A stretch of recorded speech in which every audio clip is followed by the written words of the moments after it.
Hey guys, tonight we're diving into a topic that's part dark history, part misunderstood science, and part straight up medieval madness. You're going to learn how people in the Middle Ages believed something as basic, and, let's be honest, as unavoidable, as S3X could be one of the most dangerous things a human could do. Not just spiritually risky, but physically hazardous. Deadly even. Yeah, you probably won't survive this. But at least you'll know why medieval folks were whispering about it behind cloistered walls and fumbling through Latin texts with sweaty palms. So before you get comfortable, take a moment to like the video and subscribe, but only if you genuinely enjoy what I do here. And hey, drop a comment with your city and what time it is where you are. It's always wild to see who's wide awake or drifting off at 2 AM halfway across the world. Now, dim the lights, maybe turn on a fan for that soft background hum, and let's ease into tonight's journey together. We begin, of course, in Eden, the infamous fruit, the snake with its smug little smirk, and that moment Adam and Eve realised, oh no, they were naked. This is where it all starts, the original sin, not just disobedience to God, but an immediate knee-jerk wave of shame, one that sent them scrambling for fig leaves like two teens caught in the back of a chariot. From the early church's perspective, that shame wasn't just about rebellion, it was about lust. The idea that physical desire entered the world only after sin. Before the fall, everything was chill, naked but innocent. But afterward, bodies became dangerous, and desire practically radioactive. So, in medieval thought, all human weakness, including disease, death and horniness, came from that single moment. That fruit might as well have been labelled warning, may cause eternal damnation and unwanted arousal. From there, a long line of theologians, especially Augustine, who had thoughts, wrote page after page suggesting that S3X was inherently disordered because it came with lust. Sure, it could be redeemed in marriage for procreation, but it was never without spiritual risk. Even within marriage, pleasure was suspect. What makes this even weirder is how tied up it all became with control. The body was no longer something you just had, it was something you had to fight. The medieval Christian ideal wasn't just to be good, it was to be pure, and purity often meant avoiding the very thing that made you impure, your own physical cravings. So celibacy? That wasn't just a lifestyle choice, it was practically a superpower. Monks, nuns, hermits in caves, they weren't running from the world, they were winning a spiritual arms race. The less they gave into the flesh, the more powerful they became in the eyes of God. Think of it like medieval levelling up. Every denied desire got you experience points towards sainthood. People believed the virgin body was like a perfect chalice, and every act of lust, yes, even in your head, was like a crack in the crystal. Gross, right? But very effective in keeping people constantly anxious about their inner lives. That anxiety wasn't just personal, it became policy. Medieval church doctrine fused shame and discipline like peanut butter into medieval trauma. They believed that unchecked lust could unravel entire communities. You don't just risk your soul when you give in to temptation, you risk your neighbours, you risk society. That's how deep the paranoia ran. A single sinful act could, in theory, pollute the spiritual atmosphere. But here's the quirky bit. The church didn't totally outlaw S3X. Nope, that would have made things too simple. Instead, they walked a tightrope of paradoxes. S3X was necessary for procreation, but never to be enjoyed. It was permissible only in marriage, but only on certain days. No Saturdays, Sundays, feast days, fasting days, Lent, Advent. Yeah, basically like 3 days a month. Good luck scheduling that around a medieval calendar. And it wasn't just the church. Regular people from farmers to kings absorbed this stew of shame and fear. Imagine being a young newlywed in a drafty stone house, and your village priest has just told you that S3X is a dangerous temptation even within your marriage, that if you're not actively trying to make a baby, you might be opening a door for Satan. And you believe him, because he's read the Bible and you haven't. Now you might think that's where the fear ends, just spiritual danger. But no, it goes deeper. Medieval thinkers believed that bodily fluids carried power. And S3 in particular was thought to contain a man's essence, his strength, his energy, his literal life force. Losing it too often? That could kill you. Not figuratively, not in a poetic death of the soul way, actually kill you. Like death by too much pleasure. A horrifying and weirdly specific fear you'll hear more about soon. And while the men were told to guard their life force, women were seen as inherently unstable, volatile, seductive, dangerous, not because they meant to be, but because their bodies were unpredictable, lustful, closer to the animal side of human nature. More on that in the next section, where we're going to unpack how medieval culture viewed women not just as participants in sin, but as the reason it existed in the first place.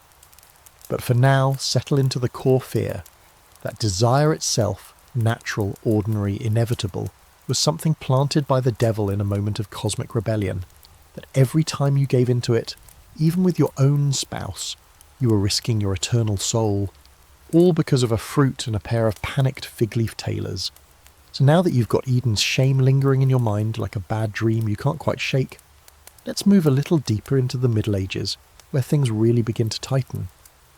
If S3X was seen as spiritually risky, then celibacy wasn't just a nice idea. It became the medieval gold standard.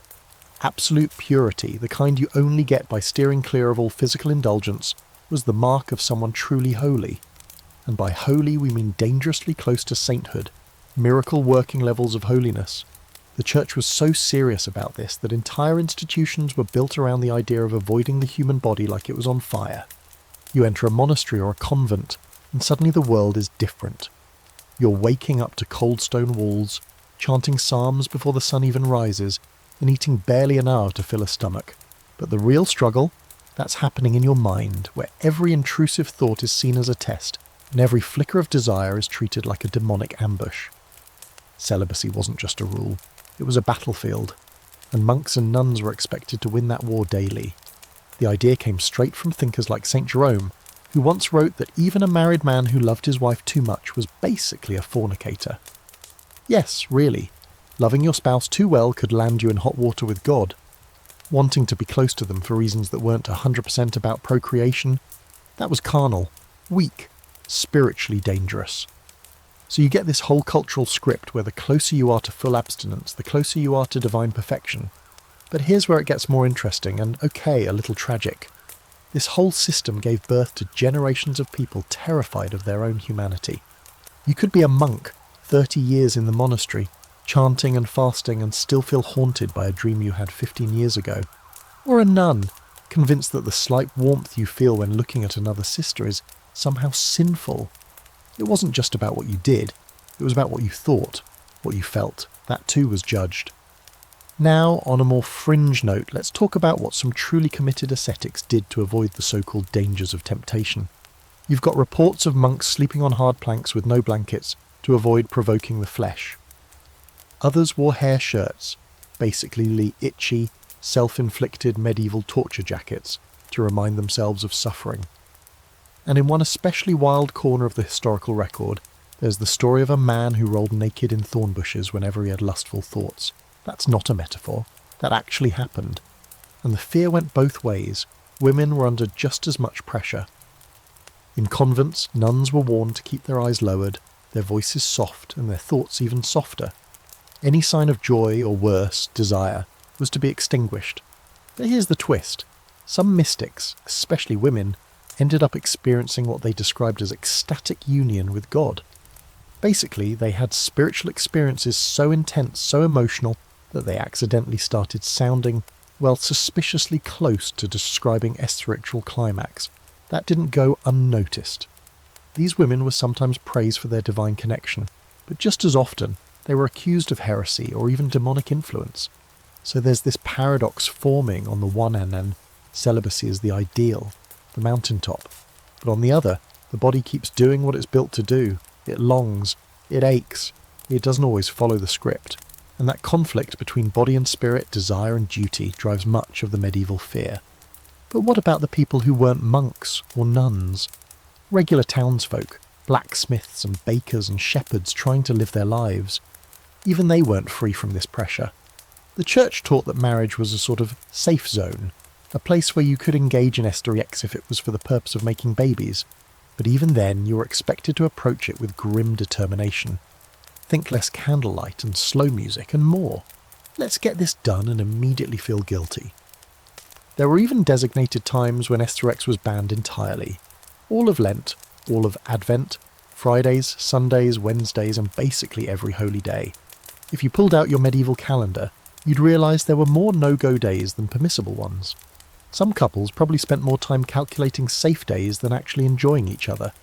And if that weren't enough, there was an entire subgenre of sermons and confession guides devoted to reminding people that even within marriage, too much desire was still a sin. Some theologians insisted you had to ask your partner for permission first, pray beforehand, and afterward apologise to God for any enjoyment. All of this was rooted in a very specific idea, the belief that pleasure was dangerous because it led you away from spiritual focus. To feel good in the body was to be at risk of forgetting your soul. Which brings us to one of the great scholarly debates. Did people really believe all this? Or were they just trying to survive the system? Some historians argue that most people deep down knew the church was being over the top. They bent the rules quietly, loved each other behind closed doors, and simply said a few extra prayers the next day. Others insist that this fear was deeply internalised, that entire generations grew up haunted by guilt, never knowing how to reconcile their desires with their faith. What's clear is this: the pressure was real. From the highest cathedral to the smallest village chapel, everyone was expected to fear the body, fear their impulses, and aim for the cold, lonely ideal of celibacy. It was the safest path to heaven. It was also, for many, the most heartbreaking. But while purity may have been the official goal, there was always a shadow lurking just behind it. The suspicion that women were the real source of temptation. That if men struggled to stay pure, it wasn't their fault. It was hers. And in the next section, we're going to talk about how Eve's legacy turned every medieval woman into a potential threat. By now, you're starting to see how medieval people turned the human body into something both feared and holy, like a temple built on a volcano. But if the body was dangerous, then women's bodies were the nuclear option. Everything about them was considered suspect, mysterious, tempting in a way that no monk, priest or theologian could quite figure out how to neutralise. And the blame, of course, traces right back to the same old story, Eve and that infernal apple. To be fair, poor Eve really never stood a chance. In medieval thought, she wasn't just a character in Genesis. She was a warning sign for every woman born after her. Eve was weakness, disobedience, curiosity and lust all rolled into one mythical figure with great hair and a catastrophically bad sense of judgment. And unfortunately for medieval women, they inherited that entire legacy. They weren't seen as individuals. They were seen as Eves, walking reminders of man's fall and the dangers of female seduction. Theologians took this idea and ran with it like they were competing for some kind of misogyny Olympics. Thinkers like Tertullian called women the devil's gateway, and that wasn't even his worst line. Others warned that a woman's smile, her eyes, even the sway of her hips could lure a man into spiritual ruin, not because she wanted to, but because her very existence was too tempting. It was like they thought the female body came preloaded with sin, and just walking past one could send a man into full spiritual meltdown. And here's where things start to feel almost comedic in how over the top the fear became. Medical theory at the time didn't help. According to the humoral model, the belief that the body was controlled by 4 fluids, women were colder and wetter than men, which apparently made them more emotional, more lustful and more unstable. Yes, wetter. That's what passed for science back then. While men were dry, hot and rational, women were practically soup, and apparently that made them prone to temptation and uncontrollable urges. Combine that with theological scorn and you get a cultural stew where women were feared as much as they were needed. Of course, this fear didn't stop at spiritual warnings. It crept into laws, medicine, even architecture.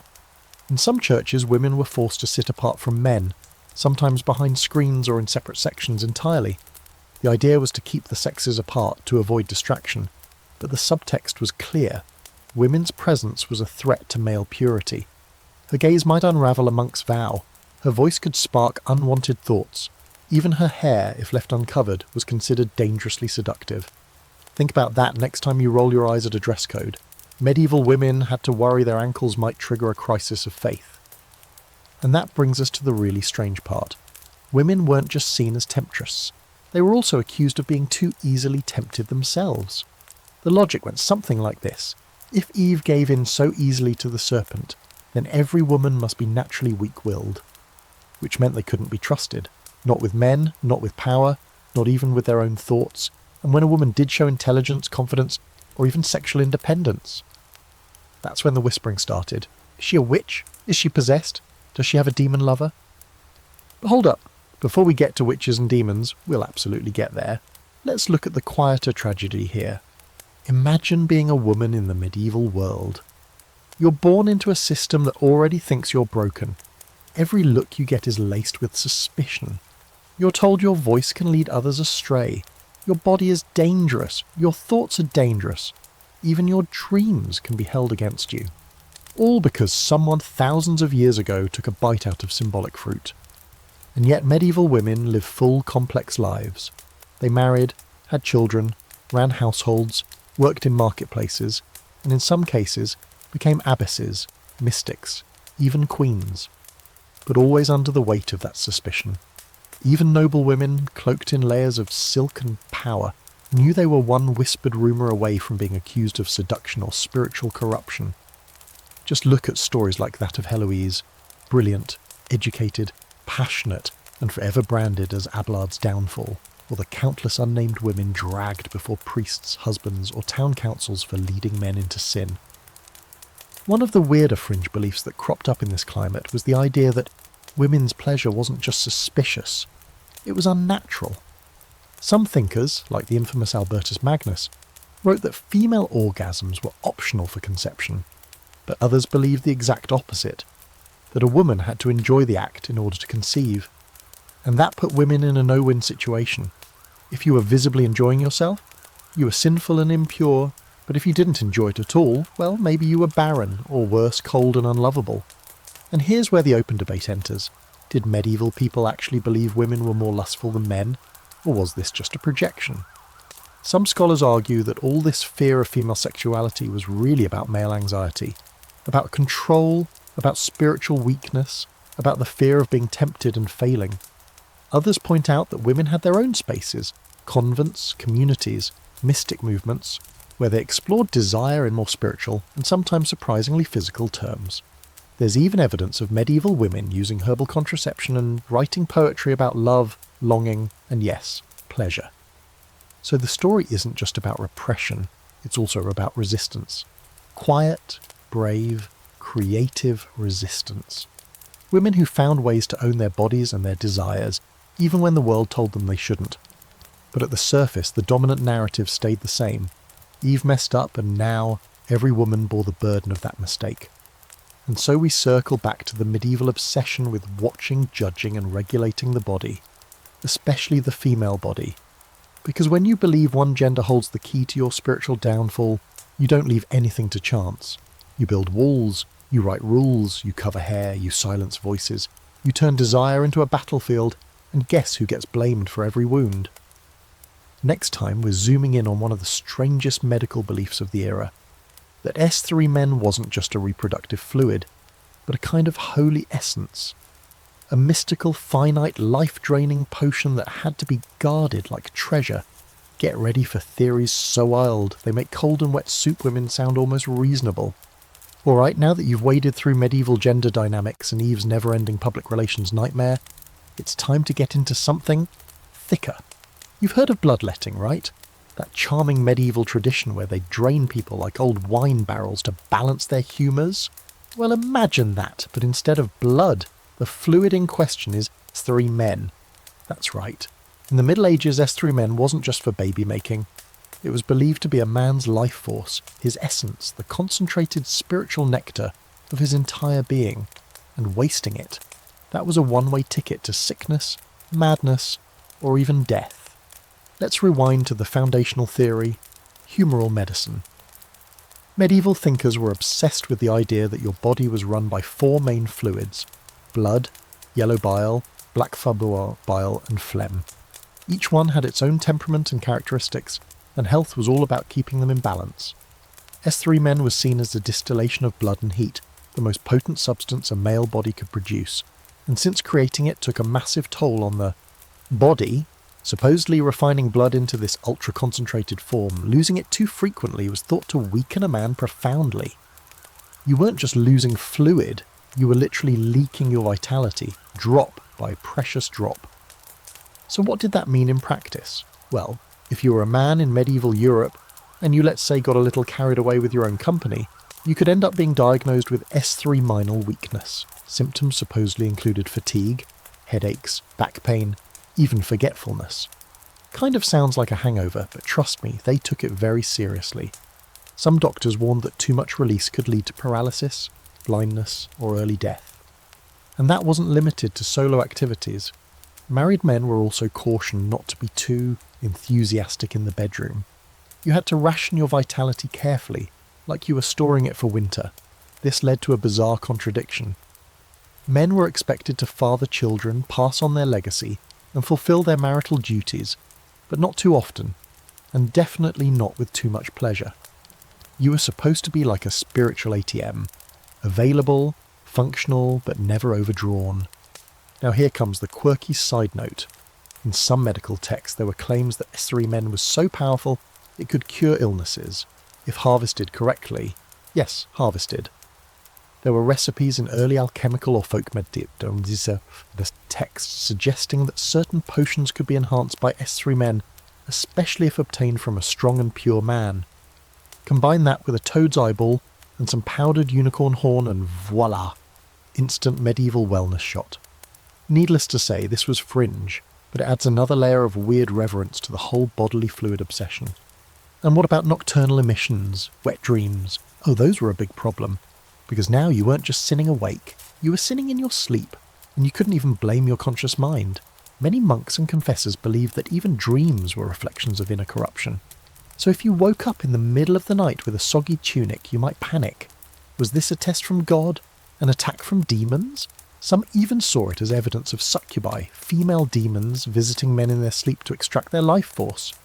Yeah, sleep wasn't safe either. There were entire monastic handbooks devoted to avoiding these nocturnal disasters. Cold beds, thin blankets, no spicy foods, no imagining soft-skinned maidens from the Psalms, and definitely no sleeping on your stomach, because apparently that invited all kinds of sinful body contact. It sounds absurd now, but for a monk who'd taken a vow of chastity and was trying to avoid eternal damnation, it was deadly serious. A single dream could unravel years of spiritual discipline. But don't think for a second that women were excluded from this line of thinking. The medieval world believed that both men and women released fluids during intimacy, and that both could suffer consequences from overindulgence. But the warnings were especially heavy for men, since their S3 men was believed to be the active ingredient in reproduction. The spark, the light, the literal seed of life. Women, on the other hand, were viewed as passive vessels, less about contribution, more about containment. That's why there was such intense policing of male emissions. Lose too much and you weren't just risking physical health, you were squandering divine power. Some even believed that every drop of S3 men contained a tiny soul. That meant every time you weren't trying to make a baby, you were potentially damning thousands of micro-humans. This wasn't just guilt, this was cosmological level guilt. And then there were the spiritual implications. The church often used language that likened the body to a lamp, with S3 men being the oil that fueled the soul. Spill too much oil and your lamp would go out early. You'd lose your inner fire. Your connection to God would dim. You'd walk through the world spiritually cold, unable to access grace. It's an eerie metaphor, but one that made sense in an age where light was rare and precious. Here's where we hit the scholarly debate. Did people actually believe in death by emission? Or was this just a way to scare men into controlling themselves? Some argue that it was more about creating a culture of discipline, emphasizing restraint as a virtue. Others say the fear was real, that many truly believed their bodies were fragile containers of soul stuff and that desire was a kind of ticking clock toward decay. And even though science would eventually catch up and call this nonsense, its shadow lived on for centuries. The 18th century fears about onanism, just a rebranded version of this same idea.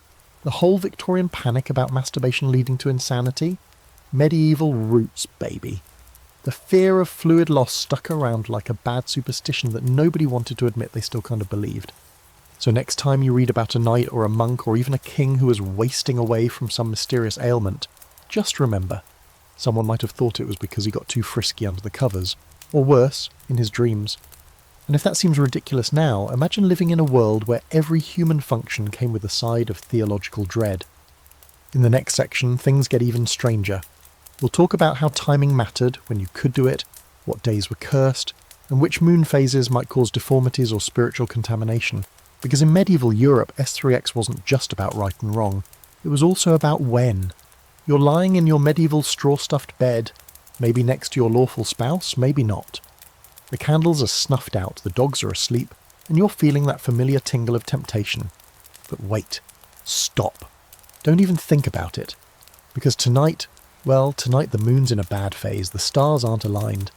And according to half the church and most of the local physicians, if you go through with it now, you might not just ruin your soul, you might give birth to a goat-headed child, invite disease into your house, or accidentally summon the devil.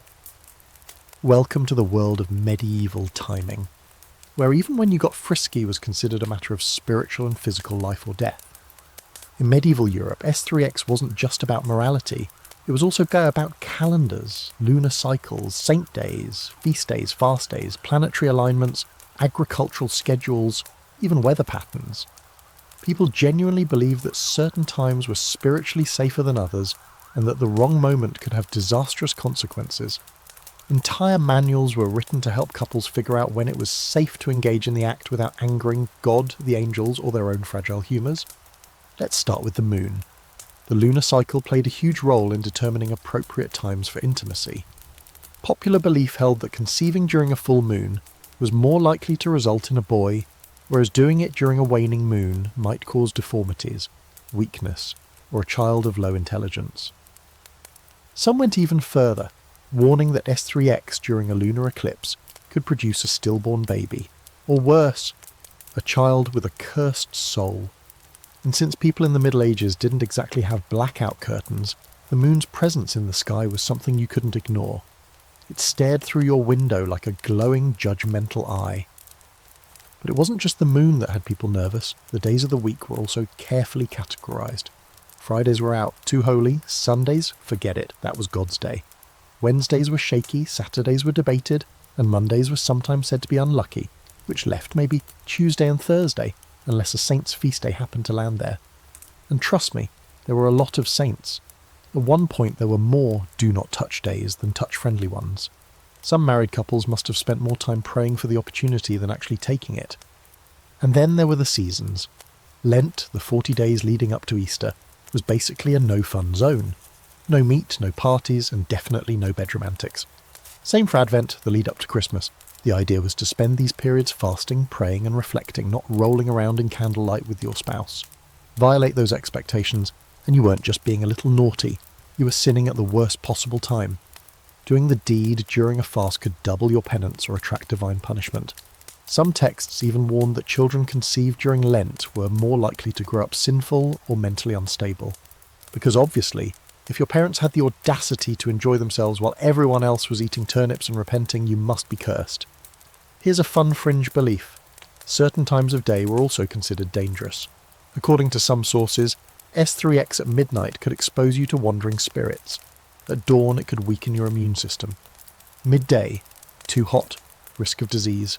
There was this sweet spot somewhere between twilight and moonrise, but even then the conditions had to be just right.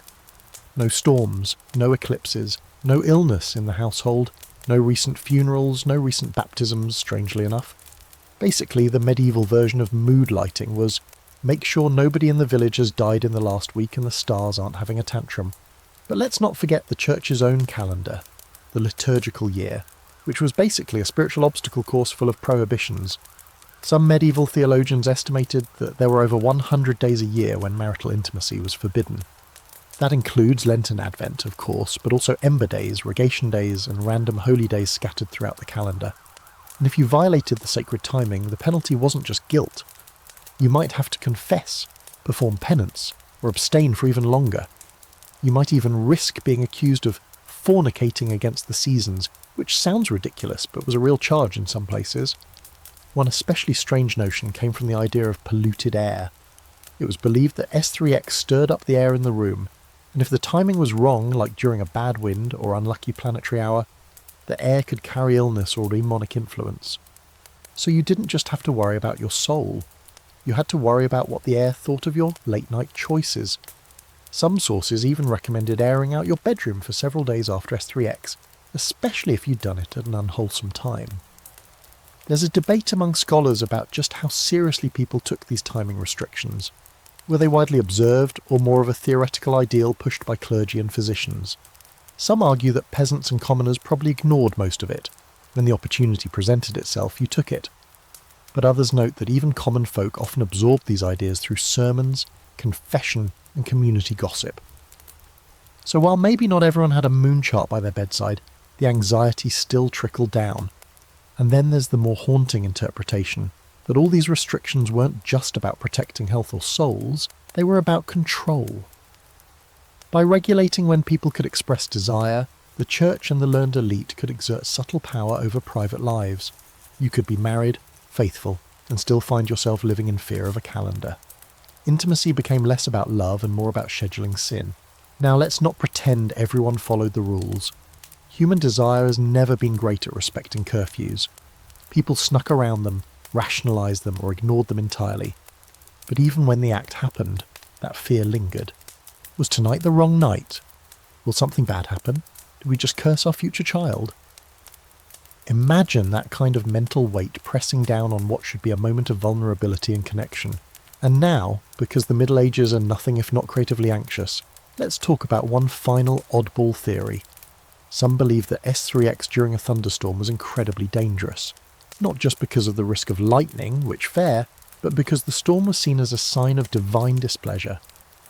Intercourse during bad weather could amplify the risk of demonic interference, spiritual pollution, or even lightning striking your bed as a form of divine punishment.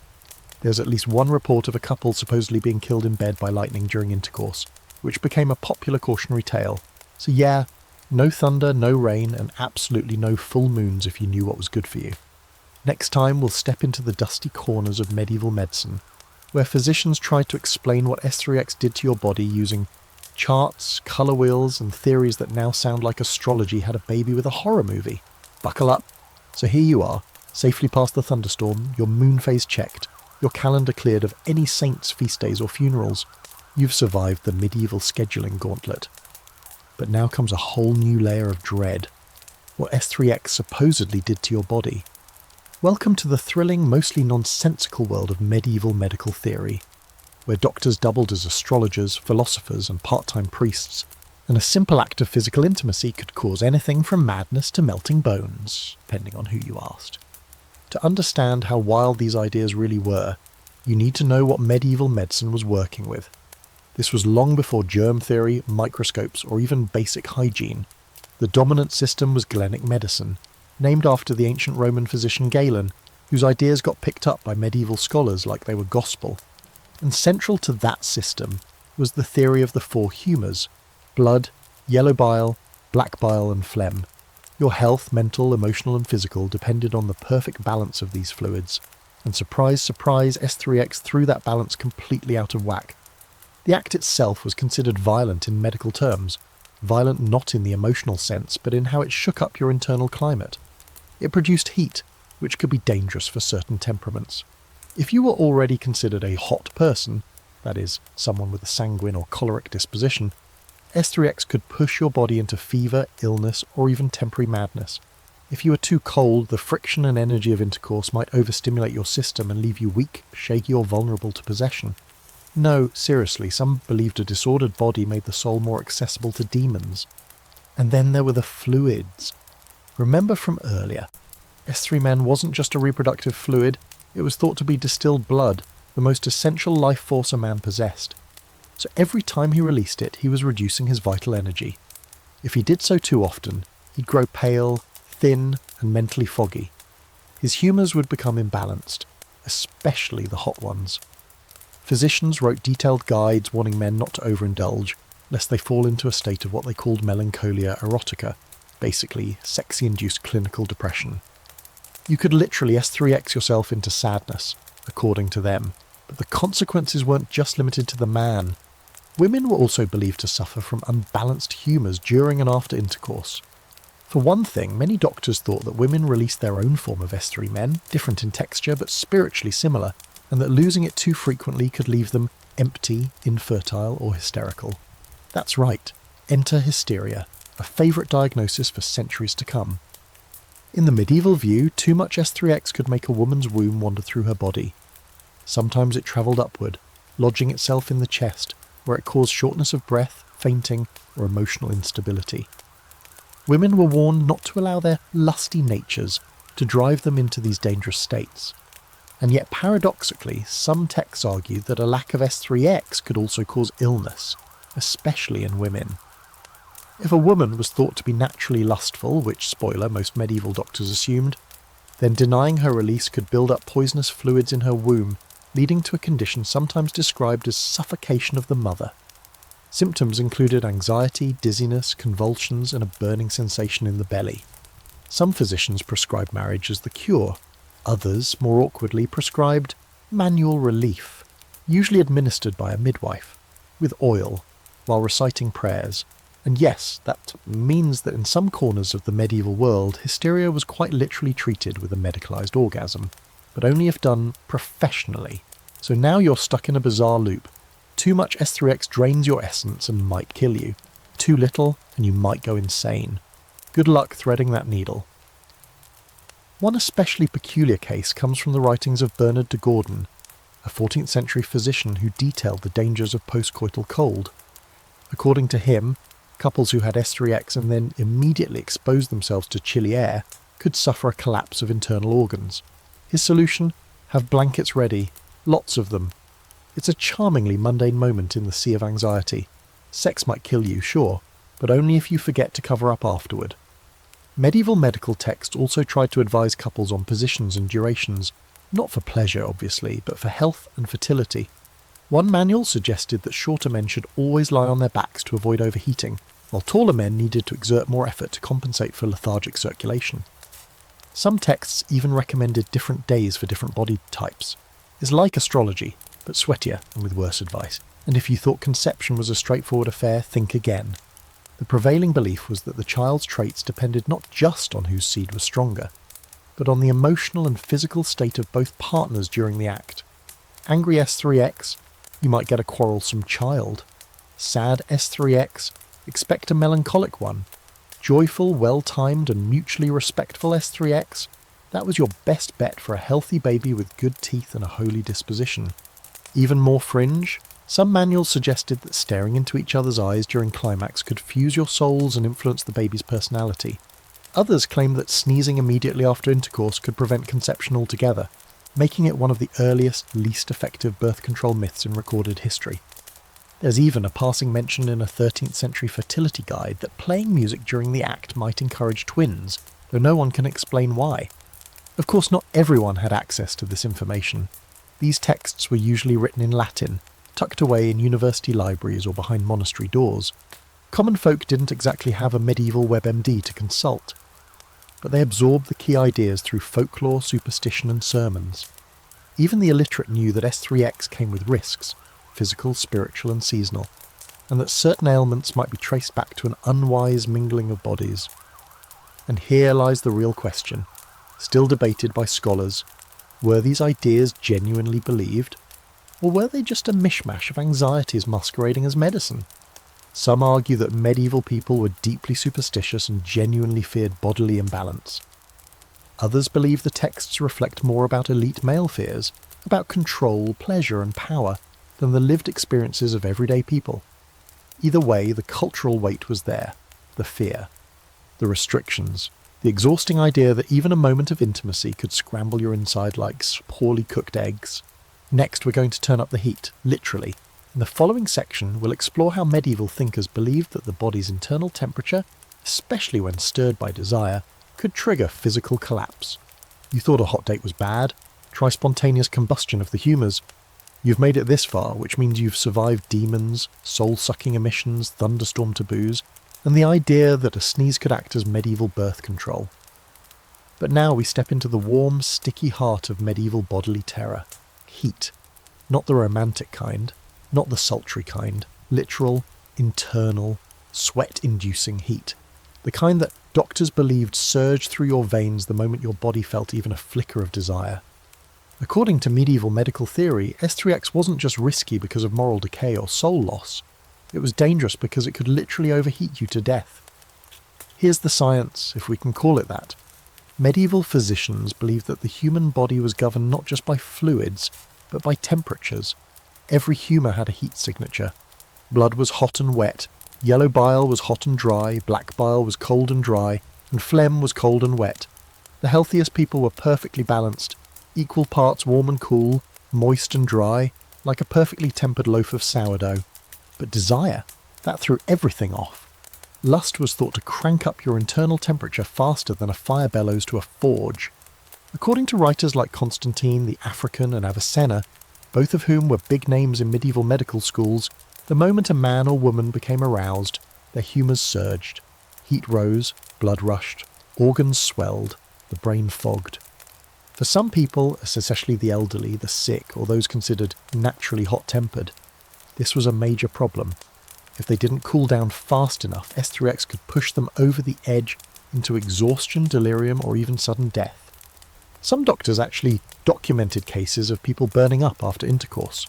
Not in flames, don't picture medieval spontaneous combustion, but through fever, collapse, and mysterious ailments described with colourful terms like boiling of the heart or internal scorching.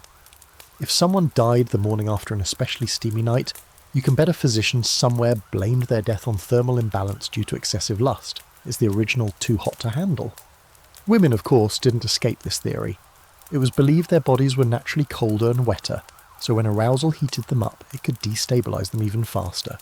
One theory warned that overheated wombs could dry out and become shriveled, resulting in infertility, or worse, psychological instability. Another warned that women with high libidos could develop uterine fury, do you see, which, according to these very serious doctors, could cause wild mood swings, hallucinations, and even homicidal tendencies. Yes, someone read the Bacchae a little too closely and decided it was a medical case study. And so the solution, naturally, was to avoid overheating, or at the very least to cool off immediately afterward. Physicians advised men to drink chilled wine, apply cool compresses to the chest, and rest on cold stone floors. Women were advised to bathe in rose water, wear loose clothing, and avoid bright sunlight for at least 24 hours after intercourse. And if you thought post-coital cuddling was frowned upon today, try being told that physical contact after climax could raise your body heat again and lead to double danger. Some couples probably rolled away from each other, like they'd just survived a magical ritual that had narrowly avoided disaster. Of course, this obsession with internal heat also found its way into more supernatural explanations. Some theologians and clerics argued that lust didn't just heat the body, it warmed the soul in the worst way. They spoke of the fires of desire as a literal warning. To burn with passion was to mimic hellfire. To allow your body to overheat with lust was to align yourself with the damned. Sermons would use these metaphors with alarming frequency, practically turning human physiology into a preview of the inferno. That warm flush on your face, that was a warning, that racing heart, a signal from Satan's furnace. And then there were the fringe cases, stories of saints who survived temptation by cooling themselves with extreme measures. Take Saint Benedict, who once hurled himself into a thorn bush to combat lust, but in another account, rolled in snow until the heat of temptation passed. Or St. Thomas Aquinas, who supposedly drove a burning poker into the ground to frighten away a prostitute. All of these stories played on the same belief. Heat equals danger, coolness equals virtue, the body was a fire waiting to be put out. There's even an argument among modern scholars that this fear of heat reflected deeper cultural anxieties about passion, control, and the limits of the human body. Medieval Europe was obsessed with order. The idea that a single feeling could undo that order, turn a rational person into a panting, sweaty mess, was terrifying. So they medicalized it. They wrote treatises about temperature. They warned people to stay cool, literally and morally. And here's a truly bizarre side note. Some medical texts suggested that men should not sleep under heavy blankets, for fear that they'd stimulate nocturnal emissions through overheating. Beds were like temperature traps, and keeping them cool wasn't just about comfort, it was about preventing sin by accident. There were even recommendations to sleep alone, on hard surfaces, in chilly rooms, which frankly sounds less like health advice and more like an elaborate punishment for existing. Of course, not everyone had the luxury of climate control or spare beds. Common folk, especially peasants, often shared small homes and crowded beds, especially in winter. So how much of this heat theory actually filtered down into daily life? That's the big debate. Some say the elite clung to these ideas while regular people ignored them, just trying to stay warm. Others argue that fear of overheating did influence behaviour, with people deliberately avoiding physical closeness or certain foods, like garlic, wine, or hot spices, on days when temptation might already be strong. And yet, despite all these warnings, people didn't stop. They still fell in love, still snuck away from feast day sermons to find a barn loft, still had children, lots of them. Which tells you something important. Even in a world obsessed with heat, fire and danger, desire remained stronger. Not even the threat of spontaneous thermal soul roasting could stop human beings from seeking each other out. But heat was just one of many dangers.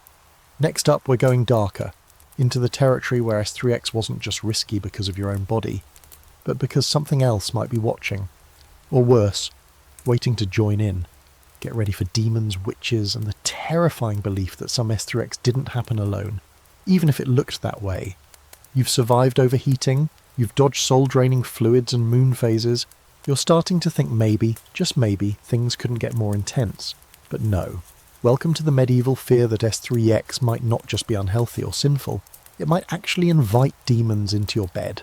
That's right, not metaphorical demons, not guilt or temptation dressed in poetic robes, but literal, invisible, sulphur-breathed creatures watching from the shadows, or worse, climbing in under the sheets. Tonight's topic, demonic interference, and how medieval people believed that sometimes you weren't entirely alone during intimacy, even if you thought you were. And to start, you need to understand the medieval worldview. It wasn't just people and God and the occasional grumpy bishop. The cosmos was absolutely teeming with invisible beings. Angels hovered over you during prayer. Demons crouched near your bed listening to your thoughts. Your every action was potentially part of a spiritual tug-of-war between heavenly forces and hellish ones.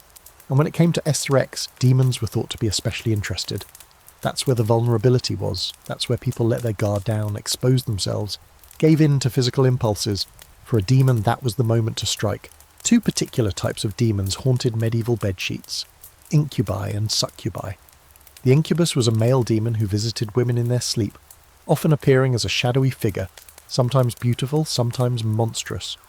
The succubus was his female counterpart, seducing men in the night, feeding off their desire, and, in many stories, stealing their S3 men to create demonic offspring. And yes, some texts claim that the demons were using this stolen fluid to breed other demons, or even create half-human abominations. Suddenly that midnight dream you had wasn't just embarrassing. It was potentially a supernatural crime scene. Some of the earliest reports of these encounters came from monks and mystics who described being attacked in their sleep. Monasteries were filled with men trying to suppress every ounce of desire, and yet many complained of nighttime visits, suffocating pressure on the chest, phantom touches, feelings of intense arousal followed by crushing guilt. Without the language of psychology or sleep paralysis, they interpreted these experiences as demonic in origin. You wake up sweaty, panicked, disturbed, and immediately assume a succubus has been in your room, seducing you against your will. And this wasn't just fringe folklore. Church authorities took these stories seriously. Thomas Aquinas, that intellectual juggernaut of Catholic theology, actually wrote about incubi and succubi in a very matter-of-fact way. He didn't dismiss them as hallucinations. Instead, he tried to theologically explain them. He theorized that demons could, through manipulation and mimicry, assume bodies made of condensed air or stolen flesh, perform physical acts, and even carry S3 men from one person to another. So yes, according to one of the most respected minds of the Middle Ages, demons were playing matchmaker between sleeping victims, like the world's worst fertility clinic. Why did this belief take hold so firmly? Because it gave people a way to explain the inexplicable. Why did a pious monk wake up aroused? Why did a chaste woman feel desire in her sleep? Why did some women become pregnant without admitting to any sexual activity? In a culture where pleasure was taboo, admitting to natural desire was almost impossible. So they blamed the invisible. Better to be a victim of a demon than a sinner in your own right. There's a particularly unsettling twist here. These demons weren't always unwanted. In some grim, whispered corners of medieval folklore, stories circulated about people who deliberately summoned incubi or succubi. These were often framed as cautionary tales. Don't be like that lonely widow who invited the devil into her bed. But they reveal a truth people weren't allowed to say out loud. Some individuals, cut off from physical connection by vows or circumstance, might have longed for that contact enough to turn to the supernatural. Or more likely, the stories reflect the church's deeper fear, that desire itself could open portals to hell. And sometimes the church blurred the line between demons and women. Certain women, especially those who were beautiful, seductive, or simply independent, were suspected of consorting with demons or being demons themselves.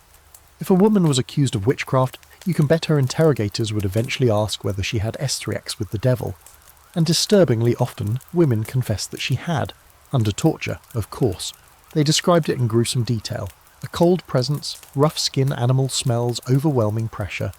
The Inquisition recorded hundreds of these confessions, fueling an entire theology of demonic ritual assault. This brings us to the question scholars still wrestle with. Were these people really describing dreams? Was it sleep paralysis, repressed desire, trauma, or did they truly believe that something inhuman was violating them in the night? There's no clear answer. But what's painfully evident is how deeply people internalized fear, not just of demons, but of their own bodies. If your own desires were considered suspect, if arousal was already a sin, then any unexplainable feeling could be interpreted as an attack from below. Now here's a quirky but disturbing side belief.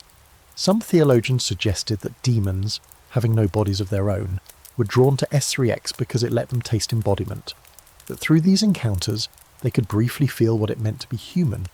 The sensation of touch, heat, climax, it was a borrowed ecstasy, a stolen experience. That means in this worldview, demons weren't just malevolent, they were envious. They wanted what humans had.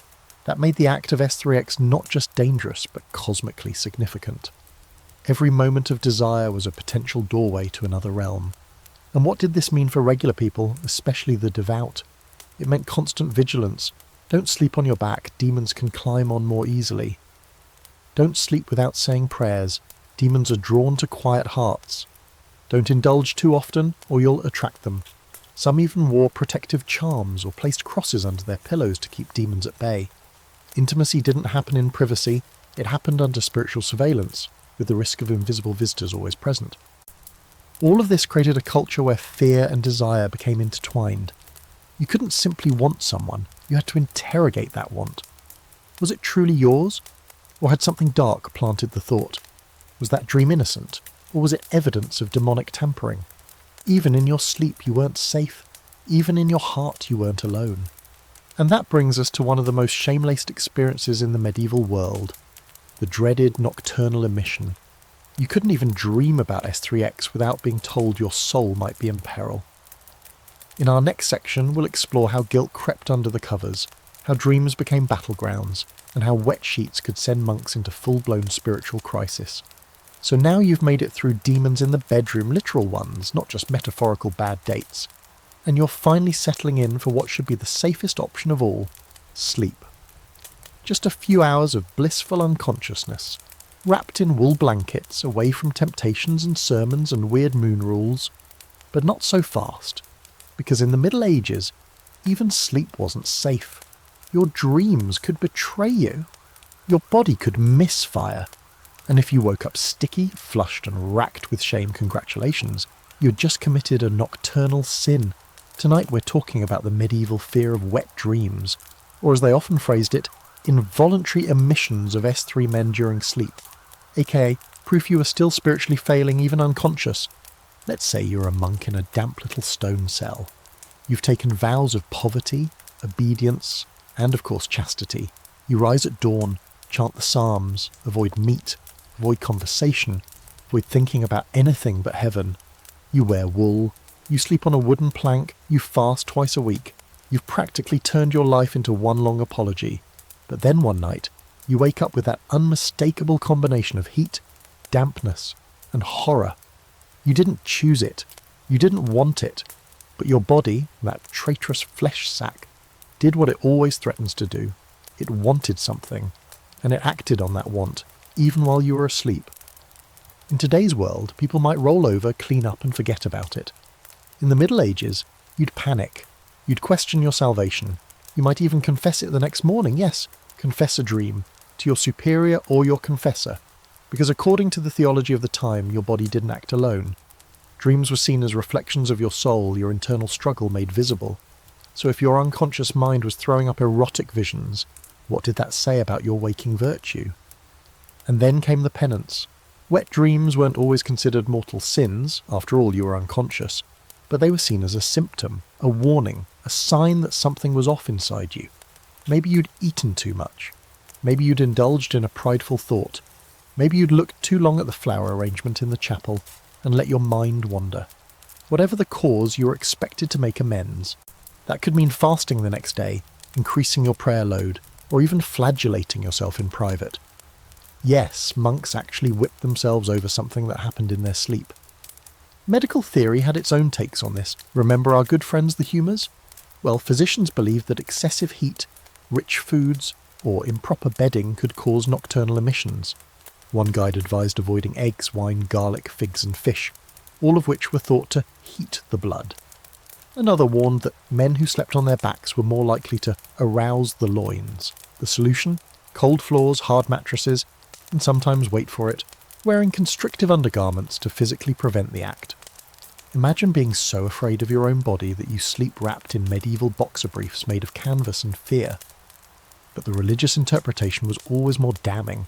For monks especially, wet dreams were evidence that their struggle wasn't over. Even after years of prayer and sacrifice, the body still remembered. The desires still lingered. You could escape the world, but not yourself. Some manuals advised that monks who suffered frequent emissions should undergo extended fasts or even question whether they were fit for the monastic life. One particularly severe order recommended that if a monk had emissions more than 3 times in a month, he should confess publicly and sleep near the chapel steps until his spirit was purified. And here's where things get darkly ironic. For all the shame surrounding nocturnal emissions, they were also considered medically necessary. You see, the body, according to Galenic medicine, needed to purge excess fluids. So if you didn't have intercourse, eventually your system would overflow. That overflow had to come out somehow, and wet dreams were nature's safety valve. It was a contradiction built into the very bones of medieval thinking. The act was shameful, but the alternative, letting S3 men stagnate, was worse. In fact, some texts claimed that repressed seed could rot in the body, causing lethargy, melancholy, and eventually madness. So what did you do, or what did you do? You needed to release, but you weren't allowed to want it. This tension gave rise to one of the era's most bizarre quirks, the holy wet dream. Yes, there are recorded instances where saints or mystics claimed to have emissions that were not sinful, because they were caused by visions of Christ or by ecstatic spiritual union. In these rare cases, the emission wasn't about lust, but about overwhelming holiness. One 13th century mystic described feeling such intense closeness to God in a dream that her body moved on its own, and she awoke cleansed. That story, unsurprisingly, didn't make it into many sermons. Outside of monasteries, things were slightly less rigid, but not by much. Lay people also struggled with nocturnal emissions, especially men. Theologians warned that even outside of religious life, dream emissions could be a sign that you were harbouring lustful thoughts during the day. Maybe you watched The Blacksmith's Wife a bit too long. Maybe you remembered a romantic song from your youth. Maybe you were just tired and your brain made something up. Either way, confession booths across Europe were filled with people whispering about their dreams, hoping their priest wouldn't look at them like they were possessed. This created a unique kind of self-surveillance. People monitored their own minds, worried over their own dreams, feared what might happen in the dark hours when their bodies stopped listening. They were taught that even unconscious desire counted, that intent mattered, even if it only surfaced in sleep. Imagine the psychological weight of believing that your deepest self was always under judgment, by God, by your community, by your own exhausted conscience. Historians still debate how much of this was internalized versus imposed. Some argue that the average monk probably understood the absurdity on some level, maybe even rolled their eyes after wiping the sheets. Others believe that the fear was deeply real, that centuries of religious teaching had shaped people to feel genuine terror over something they couldn't even control. One confession manual even warned priests to be gentle with those who admitted nocturnal sins, for they have suffered a double burden, the act and the shame, and that shame ran deep. Because in the medieval imagination dreams weren't neutral. They were windows to your soul, battlegrounds between the divine and the demonic. A wet dream wasn't just a biological event, it was a message, a warning, a sign that your battle with temptation was far from over. So as you roll into sleep tonight, grateful for your temperature-regulated room and guilt-free dreams, spare a thought for the monk who wakes in the dark, drenched in fear, whispering prayers under his breath as he wipes away the evidence of his humanity. Next, we're stepping into the cloister, where monks and nuns fought a quieter, more internal war. Their vows were absolute, but their bodies? Not always so obedient. Get ready for temptation in the monastery, where even the smell of parchment or the touch of wool could trigger spiritual panic. Let's go now behind the thick, cold walls of medieval monasteries and convents, the places built to shut out the world, to silence desire, and to trap time inside stone. In theory, these were sanctuaries of perfect devotion, places where men and women gave up all worldly things, family, wealth, pleasure, in order to pursue a life focused solely on God. But in practice, well, let's just say the flesh didn't always get the memo. Tonight, we're talking about temptation in the monastery, where vows of celibacy met very human bodies, and the real battle was less about demons outside and more about what stirred inside your own ribcage. Imagine you're a monk. You've taken the tonsure, shaved your head to mark your separation from worldly vanity. You wake before sunrise to chant the divine office, spend your days copying scripture, tending gardens, repairing roofs.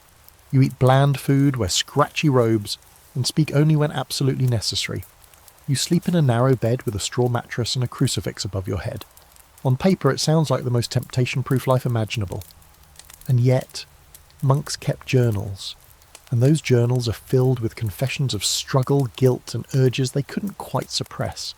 They wrote of dreams, they wrote of unruly members that stirred during prayer, of images they thought they had forgotten suddenly returning to them as they sharpened quills or hoed the soil. Some admitted to fantasizing during Mass, others to forming emotional bonds with fellow monks that turned complicated. A look, a touch, a word spoken too softly. These weren't acts, they were near acts, internal rebellions, and they could weigh just as heavily on the conscience. The same was true for nuns, whose lives were just as structured, though often more isolated. They lived in tight, gender-segregated communities, surrounded by rules, where to walk, what to wear, when to speak, how to pray. And yet the records reveal that desire did not vanish just because the door was locked. Some nuns, like the famously eloquent Heloise, wrote letters dripping with longing, memory, and unrepentant passion. Others wrote mystical texts that blurred the line between divine ecstasy and something more physical, more, felt. Mystic women like Mechtilde of Magdeburg described their union with God in terms that were suspiciously sensual. Her visions included divine kisses, embraces, and soul-merging that sounded, frankly, more like a honeymoon suite than a chapel. Was it metaphor? Probably. Was it also a safe outlet for real, bottled-up emotion? Almost definitely. These women weren't faking their devotion, but they were channeling all that passion somewhere. When the body had no one to love, sometimes it turned its longing toward the heavens. But not all temptation stayed in dreams and metaphors. There were real breaches of the rules. Monastic records are littered with stories of monks and nuns who gave in to their desires. Affairs between members of different religious houses, secret meetings in gardens or in the shadows of cloisters, a quick touch during Vespers, a kiss exchanged behind a curtain. These were rare, but not unheard of. And when they were discovered, the punishment was swift. Exile, penance, public shaming, sometimes even imprisonment. You didn't just break a rule, you broke the trust of the entire spiritual system. And then there's the strange middle ground, the deep and emotional attachments that weren't necessarily physical but still caused scandal. These particular friendships were especially common in convents, where nuns lived in close quarters for decades, sharing food, beds, whispered prayers. Some of these friendships became intense, even obsessive. Letters and poems survive, filled with longing language, pet names, and declarations of spiritual dependence. Were they platonic? Were they romantic? Scholars still argue. But the church grew suspicious of these bonds, worried that affection for one another could overshadow love for God. One of the more fringe theories held that same-sex intimacy among monastics was especially dangerous because it inverted God's natural order. While male-female desire could, at the very least, lead to procreation and thus be justified grudgingly in marriage, same-sex desire had no such redeeming purpose. This made it doubly sinful in the eyes of some theologians, There are surviving penitentials, rulebooks for confessors, that prescribe harsher punishments for monks or nuns who engaged in such acts, often including long periods of fasting, flogging, or wearing sackcloth in public. But here's where things get particularly strange. Some monasteries expected these temptations and created elaborate systems to detect and prevent them. Monks were often not allowed to sleep two to a bed. Nuns were discouraged from speaking to each other one-on-one for too long. Letters were censored. Confessors were trained to look for signs of unnatural attachment. In one extreme example, a 14th century abbot insisted that monks bathe in groups, but only under supervision, and without looking each other in the eye, because apparently bathing alone was too tempting, but bathing together was only slightly less so, if done under the right level of awkward surveillance. And despite all this, monasteries were not humorless prisons. Some monks wrote jokes in the margins of their manuscripts. Yes, even naughty ones. Some nuns, too, kept diaries where the occasional flirty comment sneaked in.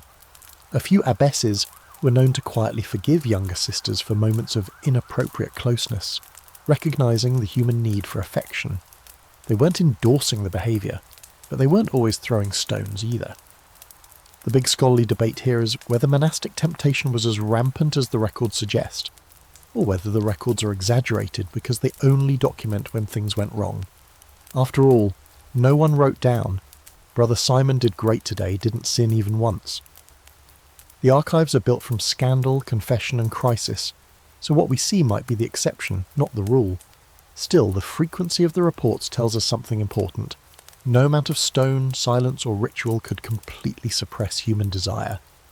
Which brings us to the core tragedy of the monastic struggle. These were people trying so hard to be perfect. Not just good, perfect. And perfection, as they understood it, meant denying something fundamental to their human nature. They weren't monsters, they weren't deviants, they were just people. People with memories, pulses, skin that warmed when touched. People who whispered apologies into their pillows at night for dreams they couldn't control, thoughts they didn't want, feelings they couldn't name. And when they failed, they didn't just feel guilt, they felt cosmic failure. That's what made the temptation in the cloister so cruel. It wasn't about weakness. It was about being human in a system that demanded something more than human. In our next section, we'll shift from the cloister to culture at large and look at something that obsessed the medieval imagination: virginity. Why was untouched considered magical? Why were virgins thought to hold special powers, to ward off storms, cure disease and keep dragons at bay? You're about to find out. So far we've danced through guilt-ridden monasteries, moonlit demon attacks, and emotionally tangled convents, but now we come to a concept that held medieval society in an absolute theological chokehold: virginity, untouched flesh, sealed bodies, the absence of experience. In a world tangled in contradictions about desire, nothing carried more sacred weight or more bizarre superstition than the state of never having had S3X. Virginity wasn't just about morality. It was seen as a kind of mystical armour, a powerful force field against illness, evil, and even nature itself. A virgin wasn't just someone who hadn't done something. A virgin in the medieval mind was something else entirely. Let's start with the big one, the Virgin Mary. She was the gold standard, the model of perfection, the woman who was somehow a mother without ever having sex. Medieval Christians were deeply committed to the idea that she remained a virgin, not only before giving birth to Jesus, but during and after. Yep, perpetual virginity. The logistics of this miracle were debated in gruesome detail by theologians who were way too interested in how childbirth worked. Entire treatises were written on whether Mary's hymen was miraculously restored, whether Christ passed through her like light through glass, and how this could all make symbolic sense without breaking the laws of biology.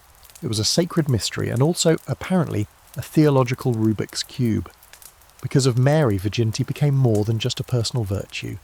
It became a spiritual superpower. Saints who preserved their virginity were believed to be closer to God, less weighed down by the sins of the flesh. They were often shown in art with halos brighter than their less chaste counterparts, sometimes holding lilies, symbol of purity, or standing triumphantly over defeated demons. Virginity, in this worldview, wasn't a neutral state, it was a weapon, and those who wielded it were granted mystical status. There were even stories of virgin saints being physically immune to harm. Take Saint Agnes, a teenage girl who refused to marry and claimed she was already betrothed to Christ. When Roman soldiers tried to drag her naked through the streets, her hair supposedly grew instantly long enough to cover her whole body. When they tried to burn her, the flames parted.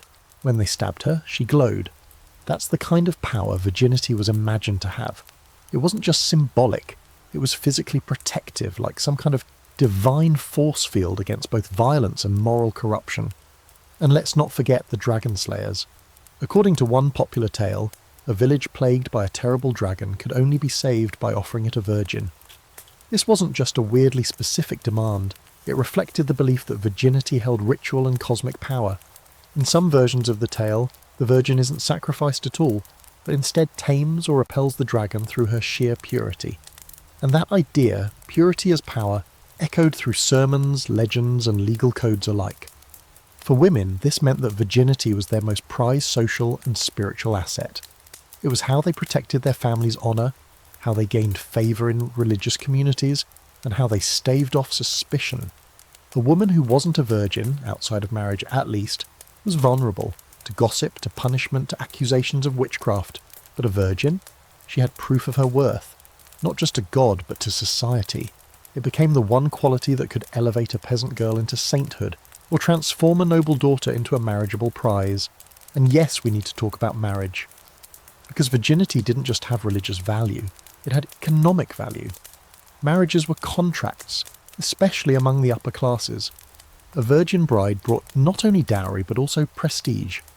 Her untouched status guaranteed that any heirs would be pure, that no bastard blood would taint the family line.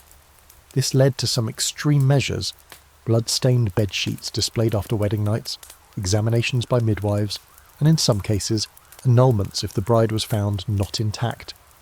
The pressure was immense, and the policing of female bodies could be cruel. Meanwhile, male virginity didn't get nearly the same treatment.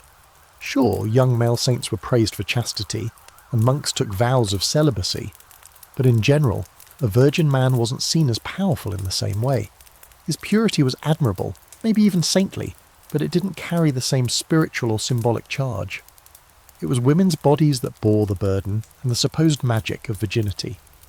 Which brings us to the weirder side of things. In some corners of medieval medicine and folklore, virgin blood, especially from girls, was thought to have healing properties. Yes, we are now entering vampire territory. It was believed that the blood of a virgin could treat leprosy, improve vitality, and cure certain hot illnesses. Even more disturbingly, there were whispers that sleeping beside a virgin, not necessarily with her, could draw out disease, transferring it into her purer body, leaving the sick man restored. This was, unsurprisingly, not a treatment often suggested by female physicians. And then there were the animals. A classic medieval bestiary entry claimed that only a virgin could lure a unicorn. The logic: the unicorn, symbol of purity and grace, was drawn to the same purity in a maiden. It would lay its head in her lap, calm and trusting, and allow itself to be captured. The metaphor was obvious to medieval readers: virginity tames the wild. Lust, by contrast, stirs up danger. Even nature knew the difference. But virginity wasn't just something to admire, it was something to fear losing. Girls were taught from an early age that even the suggestion of desire could taint them. A glance, a smile, a rumour, it could all be enough to ruin a reputation. Virginity had to be preserved not only physically, but visibly. The obsession with purity turned young women into symbols instead of people, living embodiments of moral lessons for everyone else. So what happened when a virgin failed? When a woman was raped, or seduced, or simply dared to want something? Often she became the villain, or the cautionary tale. Or, if she was lucky and clever, she repented and was allowed to reclaim her status through severe penance or miraculous redemption. The Saint Maria of Egypt was once a wild, passionate woman who seduced men for fun, but after years of repentance in the desert, she became a revered figure of purity, a sort of retroactive virginity. The implication was clear. Desire could be erased, but only through suffering. And here's where modern historians start to dig into the real implications. Was virginity truly respected, or was it just a method of control? Did people genuinely believe in its spiritual power, or was it a convenient myth that kept women obedient, fearful and easy to manage. Some say it was both, that it began with reverence and morphed into fear, that virginity became less about choice and more about surveillance, and once something becomes sacred and dangerous, it's bound to cause chaos. In our next section, we're going to flip things around a bit. If virginity was the top rung of the spiritual ladder, what about the steps below it? Because the church didn't just divide people into pure and impure. Oh no, they had a full-blown sin-ranking system for every imaginable act. Get ready to learn how medieval people measured desire by degrees, and how a kiss could be a misdemeanor, or a felony, depending on the angle. So now that we've established how virginity sat at the top of the medieval virtue pyramid, shining, trembling, guarded like a holy relic, it's time to tumble down the rest of that ladder. Because for everyone who wasn't virginal, the church had a special flowchart of judgment, a kind of celestial penalty box arranged by degrees of desire. Medieval thinkers didn't just call all S3X bad and leave it there. They built a detailed, sometimes absurdly specific hierarchy of carnal sins, a taxonomy of pleasure gone wrong, and depending on what you did, how often and with whom, you might find yourself anywhere from slightly singed to burning forever in hell's hottest basement suite. Let's start at the mild end, if that's even the right word. This was where S3X within marriage, for the purpose of procreation, without excessive enjoyment, landed. Technically allowed, barely tolerated, definitely not praised. You and your spouse could be together, if it was to make a baby, and if you weren't doing it on a feast day, and if you weren't having too much fun. That was considered a kind of venial, or lesser, sin by some theologians. Not damnable on its own, but not entirely clean either. Because even lawful S3X, when tainted by pleasure or desire, drag the soul a little closer to moral quicksand. Now, let's say you're married but decide to do it just for fun. No plans for kids, just a little Wednesday night recreation. Well, you've bumped up the ladder. That was considered a graver sin by some church fathers, especially Augustine, who believed any pleasure outside of baby-making was evidence of the fall. If both parties enjoyed it too much, or God forbid, used creative positions, it might edge toward mortal sin territory. That's right, missionary was the only safe position, and even that was supposed to be solemn, quiet and quick. Anything else was suspect. Next rung down, fornication. Two unmarried people, both consenting, having S3X outside of wedlock. This was more serious. A full-on mortal sin. You could go to hell for that unless you confessed and performed penance. And we're not talking about a light apology and a few prayers.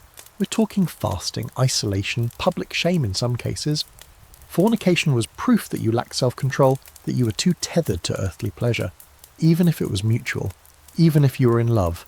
Love didn't excuse it. Sometimes it made it worse, because now your affections were drawing you away from God.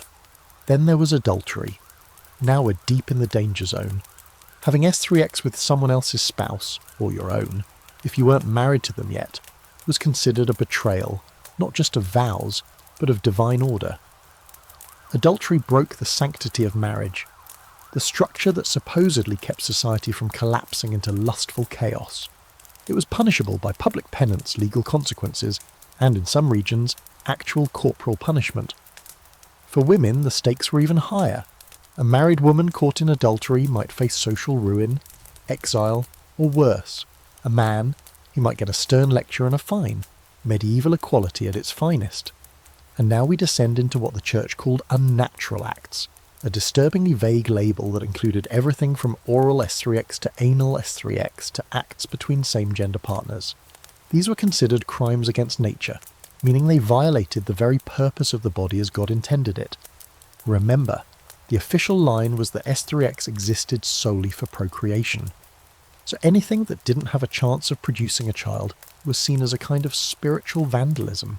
You were misusing the tools God gave you, and that carried serious weight. These sins were often ranked even below adultery in seriousness. In some penitentials, performing oral S3X earned more days of penance than actual murder. Yes, really. Let's pause here for a fringe moment. In some monastic circles, kissing was also categorized. There were different types of kisses: the holy kiss, the fraternal kiss, and then, the danger zone, the kiss of inflamed desire. That last one could be a sin all on its own. monks were instructed to avoid even thinking about kissing in a romantic or lustful way. One monk wrote that he feared kissing anyone, even his own hand in blessing, for fear of awakening desire. So yes, in the medieval sin ladder, kissing could be a gateway drug. The hierarchy also included lustful thoughts, even without action. If you merely imagined an act with someone, that was a sin. If you enjoyed the thought, that was worse. And if you dwelt on it, you might as well have done it, as far as the soul was concerned. The church taught that sin didn't begin with action, it began in the mind. That's how temptation worked. The devil didn't need to get you into someone else's bed, he just needed to rent space in your imagination. Of course, the entire system was designed for confession. The church positioned itself as the one source of forgiveness, the only safe harbour in a sea of temptation. So even though the sin ladder was terrifying, it came with a roadmap for redemption. Admit what you did, regret it thoroughly, and do the prescribed penance. The problem? The penance was often humiliating. Walking barefoot to the church in winter, wearing sackcloth, fasting for weeks, or worse, publicly confessing your actions in front of your parish. And depending on the nature of your sin, your penance could follow you for years. That system also produced some deeply awkward confessional conversations. There were literal handbooks, penitentials, that told confessors what questions to ask and what punishments to assign. These guides included deeply uncomfortable details. Did you commit the act with your spouse for pleasure only? Did you spill seed intentionally? Did you touch your partner's body in ways not designed for procreation? Imagine having to answer that to a sleepy village priest who probably also doubled as your dentist and tax collector. The hierarchy of sin was never just about justice, it was about control. By ranking acts, the church controlled not only behaviour but thought, emotion, memory. It taught people to grade themselves constantly, to weigh their impulses like poison. A single kiss could become a spiritual cliff. A single night of passion could become a decade-long mark on your soul. Historians today argue over how widely this system was internalised. Some believe that common people shrugged it off, that the elaborate sin charts were mostly for monks, theologians and confessors. Others say the fear filtered down, shaping marriages, family dynamics, and how people understood their bodies. What's certain is that these sin ladders, once built, were hard to climb down. They turned human intimacy into a moral obstacle course, one where every misstep could send you sliding straight to damnation. Next, we'll break that ladder in half and look at how it treated people differently based on gender. Because while the rules seemed universal, the punishments weren't. Women, as usual, bore the heavier burden, and medieval Europe had a lot to say about female pleasure, female shame, and what happened when women wanted too much. By now, the medieval sin ladder probably feels more like a haunted escalator, one with no safety rails and a priest watching from every step. But here's where it gets even messier. That whole moral ranking system, it didn't treat everyone the same. In theory, sins were universal. Lust was lust. Temptation was temptation. But in practice, there were two sets of weights, and surprise, they were gendered. The same act could mean very different things, depending on whether you were the one growing a beard or the one growing suspicion. Tonight, we're diving into the deeply unequal ways that male and female pleasure were judged, regulated, and, in some cases, completely erased. Let's start with the baseline belief. Women were more lustful, not possibly, not maybe. In the medieval mind, it was practically baked into their biology. Medieval medical texts, borrowing heavily from Glennick and Aristotelian models, insisted that women's bodies were cold and moist, which made them more emotional, more unstable, and, conveniently for the patriarchy, more prone to desire. Some went so far as to say that women needed S3X more frequently than men to remain healthy. If denied it, they might grow hysterical or suffer from the dreaded suffocation of the womb, which, as you may remember, involved the uterus literally roaming around the body like a moody pet looking for attention. But here's the catch. While women were assumed to be more carnal, they were also expected to be completely passive. Desire in women was dangerous, unnatural, even demonic. A woman wasn't supposed to initiate, enjoy, or even acknowledge pleasure. If she did, she might be accused of seduction, witchcraft, or spiritual corruption. Meanwhile, men were allowed, sometimes even expected, to struggle with lust. Male desire was seen as a trial, a test of virtue. Female desire, on the other hand, was often framed as a threat to male virtue. If a man sinned, it was because a woman tempted him. If a woman sinned, it was because she wanted to. This double standard played out everywhere. In confession booths, women were often questioned more aggressively. Did you enjoy it? Did you consent? Did you lead him on? Some penitentials advised confessors to dig deeper when hearing a woman's confession, under the assumption that she was more likely to lie or hide the full extent of her sin. In some cases, women were even punished for being the object of desire, because their beauty, their clothing, their behaviour was seen as provoking lust in others. And don't even get started on clothing. Male lust was assumed to be easily triggered, and women were tasked with not provoking it. This led to endless rules about what women could wear. No brightly coloured dresses, no visible hair, no perfume, no tight-fitting sleeves. Modesty was not just about fashion, it was a moral obligation. A failure to cover up could result in public shaming or even legal consequences. Men, of course, faced no equivalent restrictions. A handsome knight in tight hose might turn heads, but no one accused him of inciting sin. When it came to marriage, things weren't much better. While husbands were told to be chaste and loving, they were also allowed to expect S3X as part of the marital contract. A wife was supposed to submit even if she felt no desire. Her pleasure wasn't the point. In fact, medieval theological texts rarely discussed female pleasure at all unless it was framed as a problem. The idea that a woman might enjoy S3X for her own sake, not to please her husband, not to produce a child, was at best suspicious and at worst heretical. This led to some especially bizarre beliefs.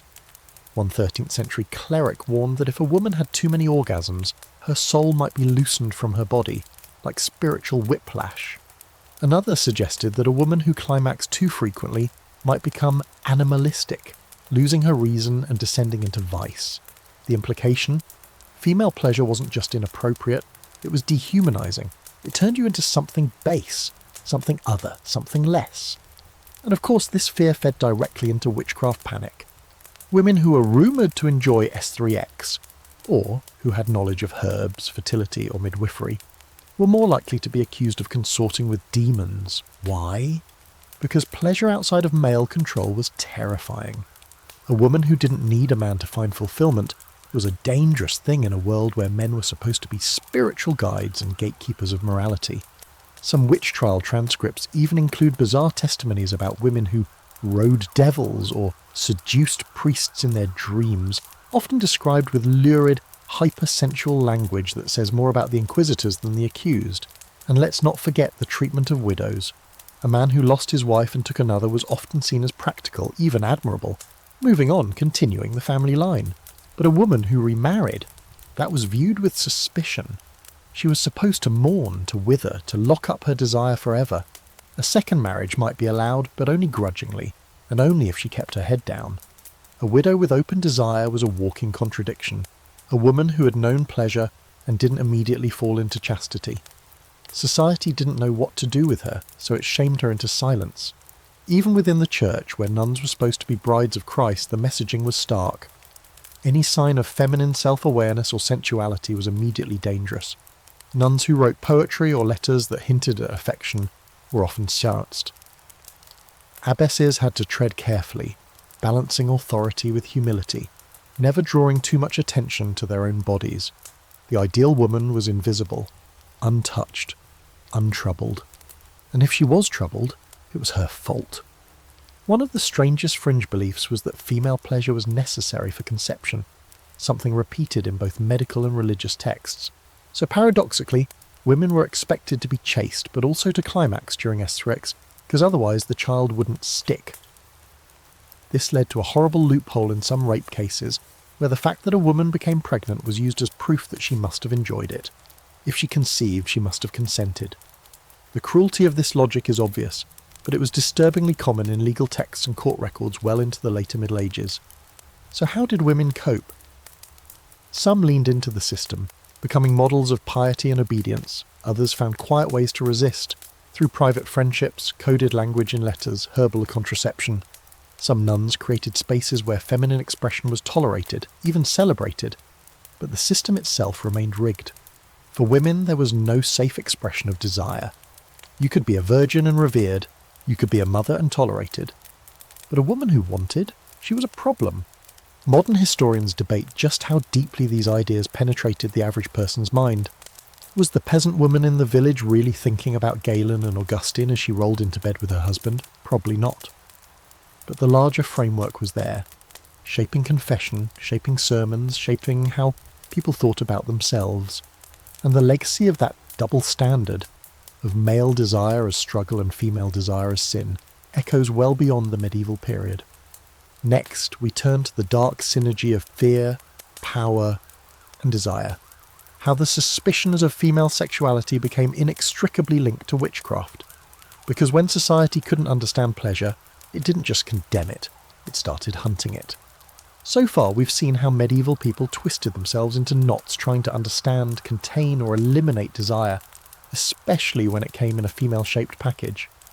But now we arrive at one of the darkest, most devastating expressions of that fear: witchcraft. It wasn't just that women were viewed as temptress, it wasn't just that their pleasure was seen as dangerous. Somewhere along the line, society decided that women's desire wasn't natural at all, that it must be powered by something infernal, something sulphurous and sharp-toothed. And thus was born the horrifying union of S3X and sorcery, the idea that witches used pleasure as a weapon, and that women who enjoyed S3X might not be women at all, but agents of the devil. Let's be clear, witch hunting didn't originate in the Middle Ages. People have always had some version of the scapegoat, the outsider, the one who knows too much. But during the later Middle Ages, particularly from the 13th century onward, the Church began to systematise its paranoia.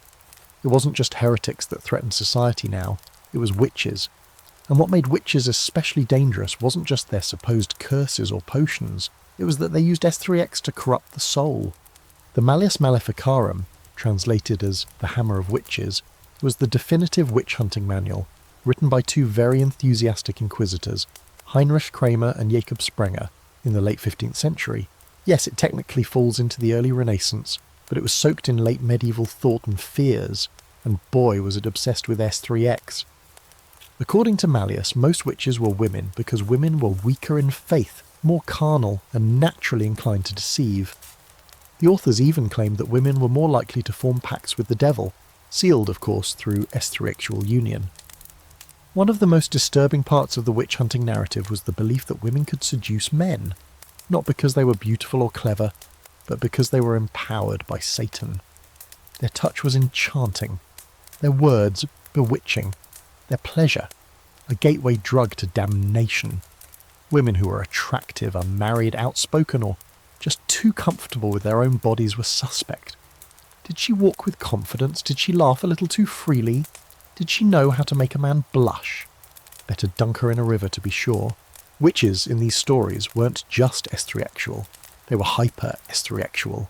They were accused of riding demons, of gathering in moonlit fields for orgies with beasts, of stealing men's vitality through enchanted bedding.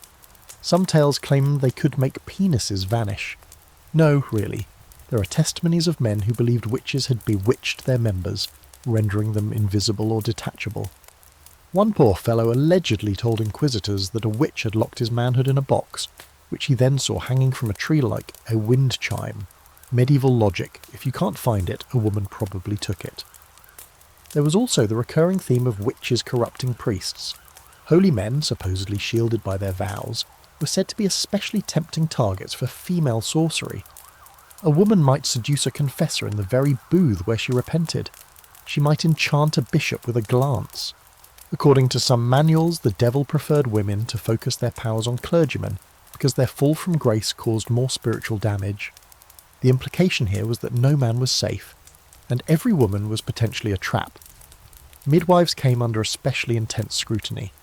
These were women who dealt with the mysteries of life: birth, fertility, the female body. They had practical knowledge of herbs, pain relief, and reproductive care. In a world ruled by male priests and male doctors, this knowledge made them dangerous. If a midwife gave a woman something to end a pregnancy, or even to ease labour pains, she might be accused of working against God's will. If a woman failed to conceive, the midwife might be blamed. Too much success? Still suspicious. Basically, if you were a woman with knowledge of other women's bodies, you were walking a tightrope over a bonfire. And yet, S3Xual magic wasn't always seen as evil. In village folklore, especially in more remote rural areas, People often sought out cunning women, or wise women for love potions, fertility charms, or ways to rekindle desire in a cold marriage bed. These women were part of a long tradition of folk medicine, blending old pagan practices with local superstition. They might give you a charm to wear under your tunic, or a potion made from rose petals and wine, or tell you when to lie with your spouse for the best chance of conception. People whispered about them with a mix of awe and fear, but if the bishop came to town, those same people might point fingers to protect themselves. The line between healer and witch, helper and seductress, was always razor thin, and always drawn by someone with more power. That's one of the great scholarly debates surrounding witch trials. Were they about religion, or were they about control? Many historians argue that the trials were a way to stamp out female independence, to silence the unwed, to punish the knowledgeable, to reinforce the idea that women's bodies, especially when they were sources of pleasure or power, had to be contained. And the accusations themselves? Deeply S3X. Interrogators often asked for graphic details. Torture was used to extract confessions about S3X with demons, potions made from bodily fluids, or secret nighttime rituals. Even the testimonies were laced with voyeurism. You read them today and wonder how much was real fear, and how much was male fantasy dressed up as holy war. The women were rarely believed when they denied the charges, but if they described the devil in vivid detail, his shape, his heat, his equipment, they might earn a few extra hours before the pyre. It was perform or burn. And here's a chilling thought. Some women confessed willingly, not because they were guilty, but because after enough isolation, enough humiliation, enough whispered promises of salvation, they believed it. They began to see their bodies as cursed, their desires as proof. The same system that feared S3X in women eventually broke women into fearing themselves. The legacy of all this? Well, we're still unpacking it. The fear of female sexuality didn't end when the bonfires went out. It just shifted forms. The echoes of those witch hunts can be found in how women are still policed, doubted, shamed for expressing agency over their own pleasure. What started as a fear of seduction became a fear of autonomy. Next, we look at another fear that lived in the shadows, one that medieval society couldn't quite name, but definitely wanted to punish. We'll explore the panic over unnatural S3X acts, especially sodomy, and why some sins were treated not just as moral failures, but as threats to the entire social fabric. You've already seen how medieval Europe weaponized shame against women's pleasure, turning desire into evidence of sin or sorcery. But when it came to non-reproductive acts, especially those that didn't fit into the tidy man-woman baby-making script, the anxiety reached full moral meltdown. Welcome to the sodomy panic, a sweeping medieval fear that painted certain sexual behaviours as not only sinful, but civilization-threatening. And while the word sodomy gets tossed around loosely today, in the medieval mind it was a huge, slippery, and often dangerously flexible concept. Tonight, we're heading into the shadows of sin, where desire became criminal, confession turned political, and love that didn't lead to babies was treated like treason. First, a quick note on terminology. In medieval theology, sodomy didn't just mean same-sex intimacy. It referred to any sexual act that was considered against nature, which included things like oral sex, anal sex, masturbation, even heterosexual acts that deliberately avoided procreation. Basically, if there was no chance of a baby resulting, it could be labelled sodomy. The root of the term, of course, comes from the biblical city of Sodom, destroyed by fire and brimstone in Genesis. What exactly the sin of Sodom was is still debated. Some point to inhospitality or violence, but by the Middle Ages, the Church had firmly locked it in as a catch-all term for sexual deviance. And here's where it got messy. Because sodomy wasn't just considered personally sinful, it was thought to be socially contagious. Theologians believed it polluted entire communities. If a town allowed such sins to go unpunished, God might punish the whole place, just like he supposedly did with Sodom. Natural disasters, plagues, famine, all could be interpreted as divine retaliation. So rooting out sodomites wasn't just a moral obligation, it was civic survival. Men were the primary targets of this panic, especially those accused of same-sex acts. While medieval society had some space for close male friendships, think knights swearing loyalty, monks in brotherhood, there was a hard line between affectionate love and what the church called unmentionable acts. And once someone crossed that line, the consequences could be catastrophic. Accusations of sodomy often led to imprisonment, mutilation, or even execution. In Florence during the 14th century, entire civic offices were devoted to hunting out sodomites, leading to thousands of investigations. Even rumour alone could destroy a man's reputation. One of the strangest paradoxes was how much documentation these unmentionable, foul acts generated. Monks, bishops, and inquisitors wrote volumes about them, describing them, categorising them, ranking their severity. It's almost as if the very thing they claimed to abhor held a grim fascination. Manuals for confessors asked detailed, uncomfortable questions. Did you lie together naked? Did you enter him? Or did he enter you? Was there a mission? And then came the punishments. Years of fasting, public whippings, branding, exile, and in many cases, execution by fire, because when it came to sins of the flesh, medieval justice liked its metaphors literal. There's a particularly unsettling fringe belief that demons encouraged sodomy because it mimicked the sin that got Lucifer cast out of heaven, defiance of God's natural order. So engaging in sodomy wasn't just lustful, it was demonic. Some texts even claimed that sodomites were more vulnerable to possession. That's right, if you didn't use your genitals correctly, you were apparently leaving the front door open for Satan. But even amid the fire and brimstone, there were contradictions. Court records show that punishments weren't always consistent. Nobles were often let off with fines or private penance, while poor or foreign men faced brutal consequences. And let's not pretend the church itself was spotless. There are countless accusations, some documented, others whispered, about monks, abbots, and even bishops engaging in the very acts they publicly condemned. Some monasteries developed reputations as quiet havens for forbidden relationships, with a wink and a prayer to keep it under wraps. That tension between public morality and private reality ran deep. There's also the question of love. Not all medieval same-sex relationships were purely physical. Letters survive between men that speak of deep, intimate affection, sometimes erotic, sometimes not.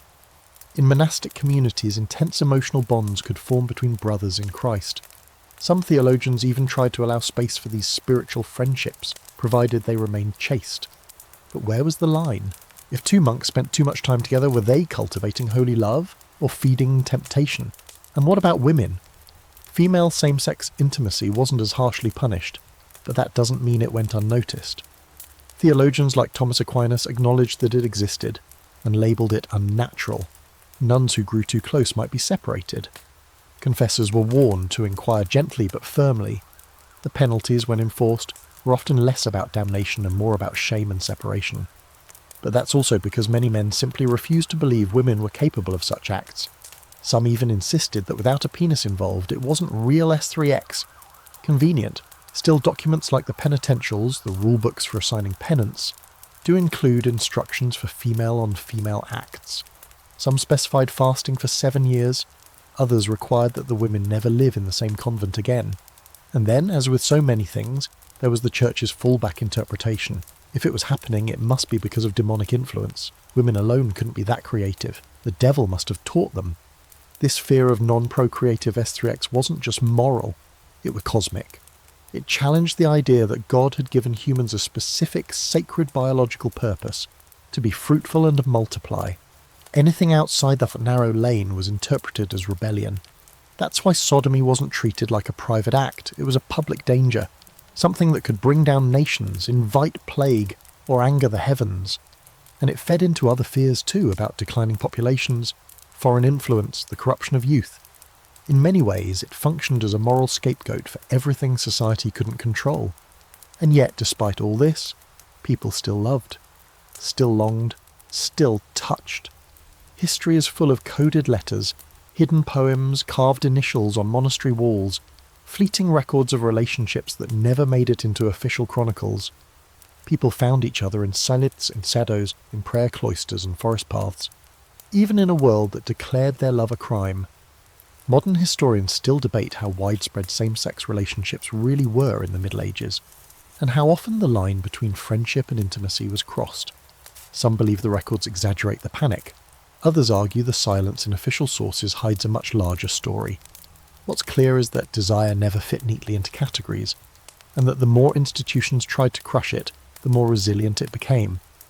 In the next section, we'll step into the medieval doctor's chamber, or more accurately, his cauldron of confusion, and explore how treatments for lust sometimes caused more harm than the so-called disease. From herbal potions to bloodletting to iron chastity belts, yes, those were real, sometimes, we're diving into the world of medieval cures for too much desire.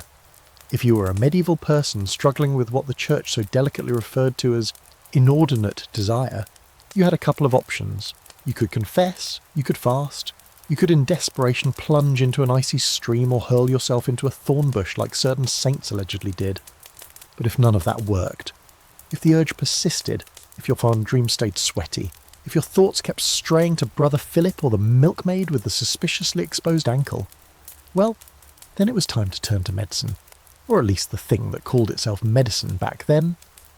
Welcome to the bizarre and occasionally terrifying world of medieval cures for lust, where treatments ranged from mildly ineffective to dangerously absurd, and the patient's dignity was the first casualty. Let's start with the basics. Food.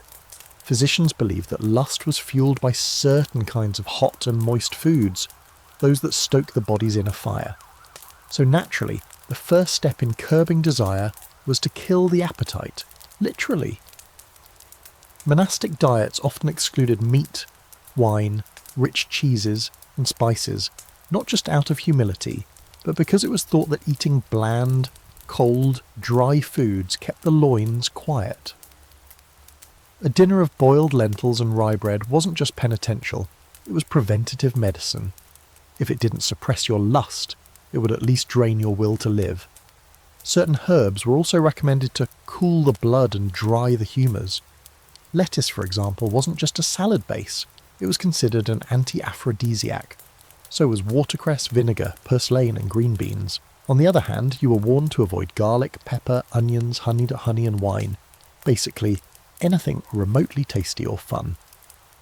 One 14th century medical guide included an entire menu for the celibate man, carefully designed to eliminate any possibility of heating the reins. Imagine being told your lust is flaring up and your solution is to chew on boiled lettuce until you feel holy again. But if diet didn't work, and let's be honest, it rarely did, more drastic measures awaited. Physicians might prescribe bloodletting to reduce the overabundance of vital fluid believed to cause desire. Yes, they literally thought you were too full of life and that draining a pint or two would calm you down. Bloodletting was often performed from the arm or neck, but for particularly stubborn cases of lust. They might target the groin. That's right. There were instructions for letting blood from the inner thigh or the base of the pelvis, areas closely linked to the organs of sin. Helpful, surely, if you wanted to faint and forget your crush for a few hours. Other treatments aimed to block arousal altogether. One grim method involved cauterizing the base of the spine to numb the passion. Another recommended wearing a special kind of iron ring around the genitals to discourage both physical contact and temptation. And no, we're not quite at the infamous chastity belt yet, but we're getting there.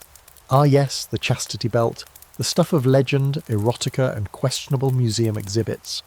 For centuries, people believed that jealous husbands or overprotective fathers locked up women in metal underwear before going off to war, hiding the key in their shoe or handing it to a priest. But modern historians argue that most surviving examples are fakes, created in the 19th century to feed Victorian fantasies about medieval control. Still, the idea of the chastity belt existed. There were stories, rumours, manuals that warned women not to tamper with them if they wanted to keep their souls and their skin. Even if they weren't widely used, the very concept reveals how people imagined controlling desire, with iron, locks and punishment. There were also more subtle approaches. Baths were considered both risky and therapeutic. On one hand, warm water was thought to stir the humours and awaken lust. On the other, cold baths, especially in rivers, were prescribed to cool the body and calm the mind. Monks were often discouraged from bathing too often, lest the sensual pleasure of water arouse temptation. But if a monk was struggling with impure thoughts, he might be instructed to plunge himself into cold water repeatedly. Bonus points if it was icy, and if he did it while reciting psalms. Holy hypothermia. Then we have the curious practice of celibate medication. Some physicians, particularly those working with clergy, mixed herbal tonics designed to reduce libido. These might include crushed poppy seeds, hemlock, mandrake root, or even dried toad. Yes, toad, ground into powder mixed with vinegar and taken in small doses. Apparently nothing says I'd rather not get aroused like slowly poisoning yourself. And it wasn't just men who were medicated. Women were also subjected to treatments, especially if they were considered too lustful or emotionally unstable. Remember the condition called hysteria? That mysterious Uranus-related madness that made women faint, cry, scream or want things? Some doctors treated it with herbs like mugwort or pennyroyal. Others, more awkwardly, prescribed massage, administered by midwives to help relieve the pressure. It was an unofficial job description for some female medical practitioners, manually calming the womb, a practice that would later morph into the invention of the hysteria-curing vibrator in the 19th century. Medieval precursors were, shall we say, low-tech and hands-on. Still, many of the so-called cures didn't come from physicians at all. They came from monks, priests and confessors, spiritual advisors who offered guidance that was half medicine, half moralism. Their solutions? Pray more, fast longer, sleep on stunned stone, whip yourself until the desire fades. One especially dramatic abbot advised monks to carry nails in their pockets and jab their thighs whenever impure thoughts arose. Another recommended reciting the genealogy of Christ backwards while standing in freezing wind. The logic, if that didn't ruin your mood, nothing would. And then there were the relics. Yes, relics. It was believed that simply being in the presence of a holy object, a bone fragment of a saint, a splinter from the true cross, even a tear-stained veil, could suppress desire. Some people slept with these items near their beds, hoping that their holiness would seep in by osmosis. Others prayed to specific saints known for chastity, like St. Agnes, St. Cecilia, or St. Thomas Aquinas. Medieval saint watching was like having a purity-focused support group in the afterlife. Modern scholars debate whether these cures were sincerely believed or just expressions of control. Some argue that the line between medicine and punishment was deliberately blurred, that the goal wasn't healing but submission. Others suggest that medieval people, desperate for help and terrified of sins, genuinely hoped that these grim regimens might save them from their desires, their dreams, their own bodies. What's clear is that lust was treated less like a part of life and more like a chronic, shameful illness, something to be bled, iced, burned and beaten out. But desire always found a way back in, through dreams, glances, aching solitude. Even with all the vinegar, tonics and lettuce dinners in the world, the body refused to be quiet.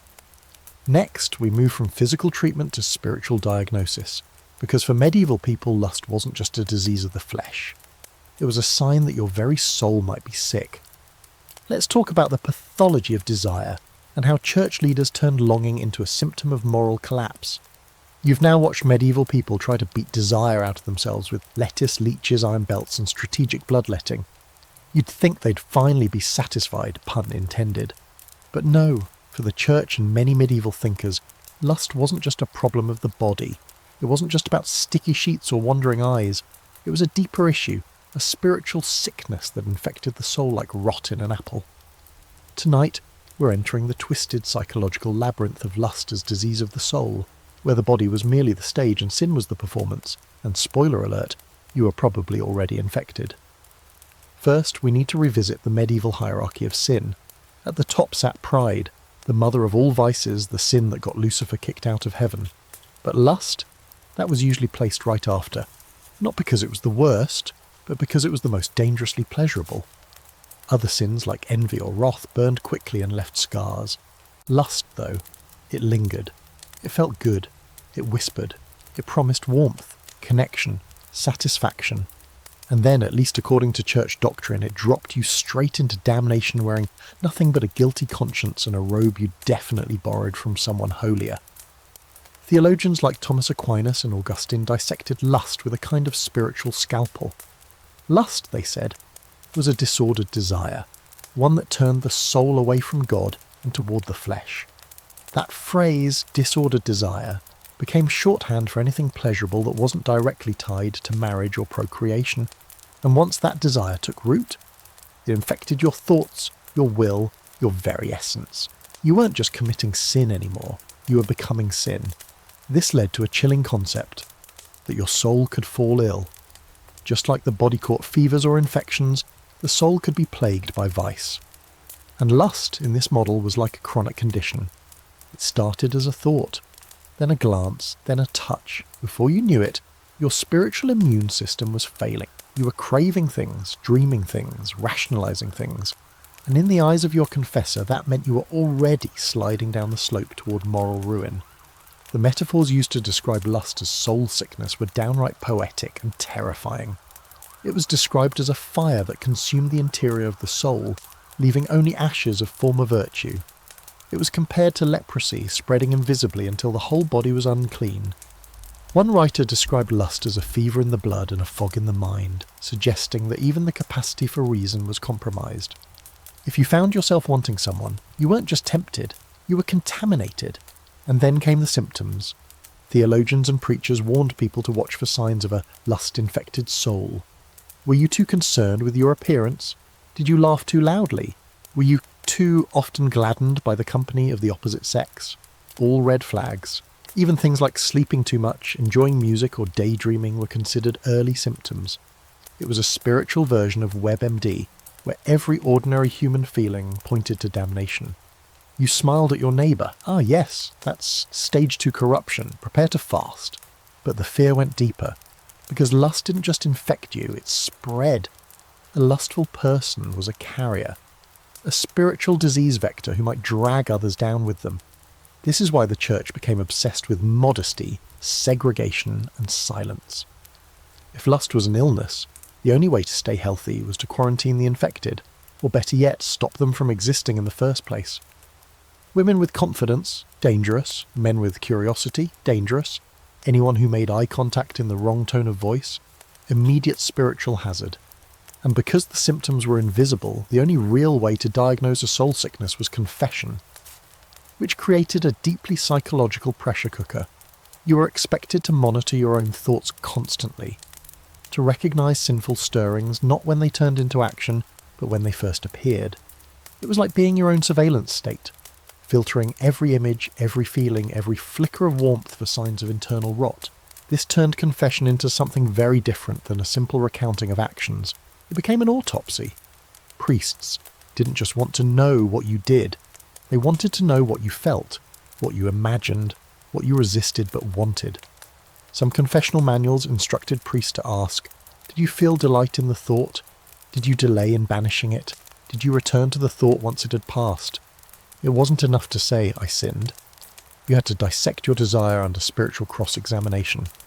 And yes, sometimes it crossed the line into full-blown spiritual hypochondria. People came to confession daily, convinced that a stray thought meant they were damned. A dream, a memory, a moment of pleasure in the middle of a hymn. Some monks kept personal journals documenting every impure thought they had and what they did to fight it. One entry from a Carthusian brother lists 11 separate thoughts in a single day, each one followed by a self-imposed punishment, extra fasting, hours of silence, or kneeling until blood pooled under his feet. They weren't doing this for show. They genuinely believed they were at risk of eternal disease, and sometimes the language of soul sickness became literal. Medical manuals and theological texts blurred together, describing how excessive desire could cause not only spiritual death but actual bodily illness. Premature aging, madness, seizures, insomnia. One physician claimed that persistent lust in unmarried men caused the brain to leak and the heart to melt with heat. Another warned that women overcome by desire would lose their voice, as if the body couldn't hold words and want at the same time. But here's the strange, sad irony.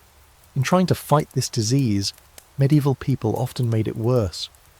By fearing desire so intensely, they fixated on it constantly. By trying to purge their thoughts, they fed them. By treating the soul like an infected wound, they created a culture where being human felt like being incurably sick. And that pressure, unrelenting, moral, internalized, broke people. Some fell into what we'd now call religious obsession or scrupulosity, a pathological fear of sin. Others fled the church altogether, unable to carry the weight. And a few, very few, found a strange sort of peace by reframing their desire as something divine. But more on those radicals later. Historians still argue over how much this soul disease model actually shaped medieval life. Was it mostly theological hand-wringing by elite scholars? Or did it bleed into the sermons, the stories, the daily anxieties of ordinary people? One thing's certain, it left a mark. The idea that your inner life could be diseased, that even your private joys could be symptoms, didn't die in the Middle Ages. It just changed forms. Next we turn to the boundary where piety and pleasure blurred. The mystics who experienced spiritual ecstasy so intense, so sensually charged, that theologians didn't know whether to canonize them or exorcise them. Get ready for burning hearts, swooning bodies, and visions that sounded an awful lot like divine foreplay. By now, we've wandered through monastic anxiety, soul sickness, and a stunning number of lettuce-based treatment plans. But here's where the medieval world gets really weird, in a beautiful, haunting, and sometimes very uncomfortable way. Because for all their terror of lust and pleasure, medieval people also told stories of saints and mystics who experienced something that looked and sounded a lot like pleasure. Only this time, it was spiritual. Welcome to the strange and sweaty world of religious ecstasy, where divine union came with racing hearts, trembling limbs, and faces flushed in ways that no confessor really wanted to hear about. You're probably familiar with the concept of a mystic, someone who has direct, personal experiences of God. Visions, revelations, trances, sometimes even physical contact with the divine. For most medieval Christians, God was distant, majestic, unreachable, a being accessed through prayer, ritual, and the intercession of saints. But mystics? They cut through the noise.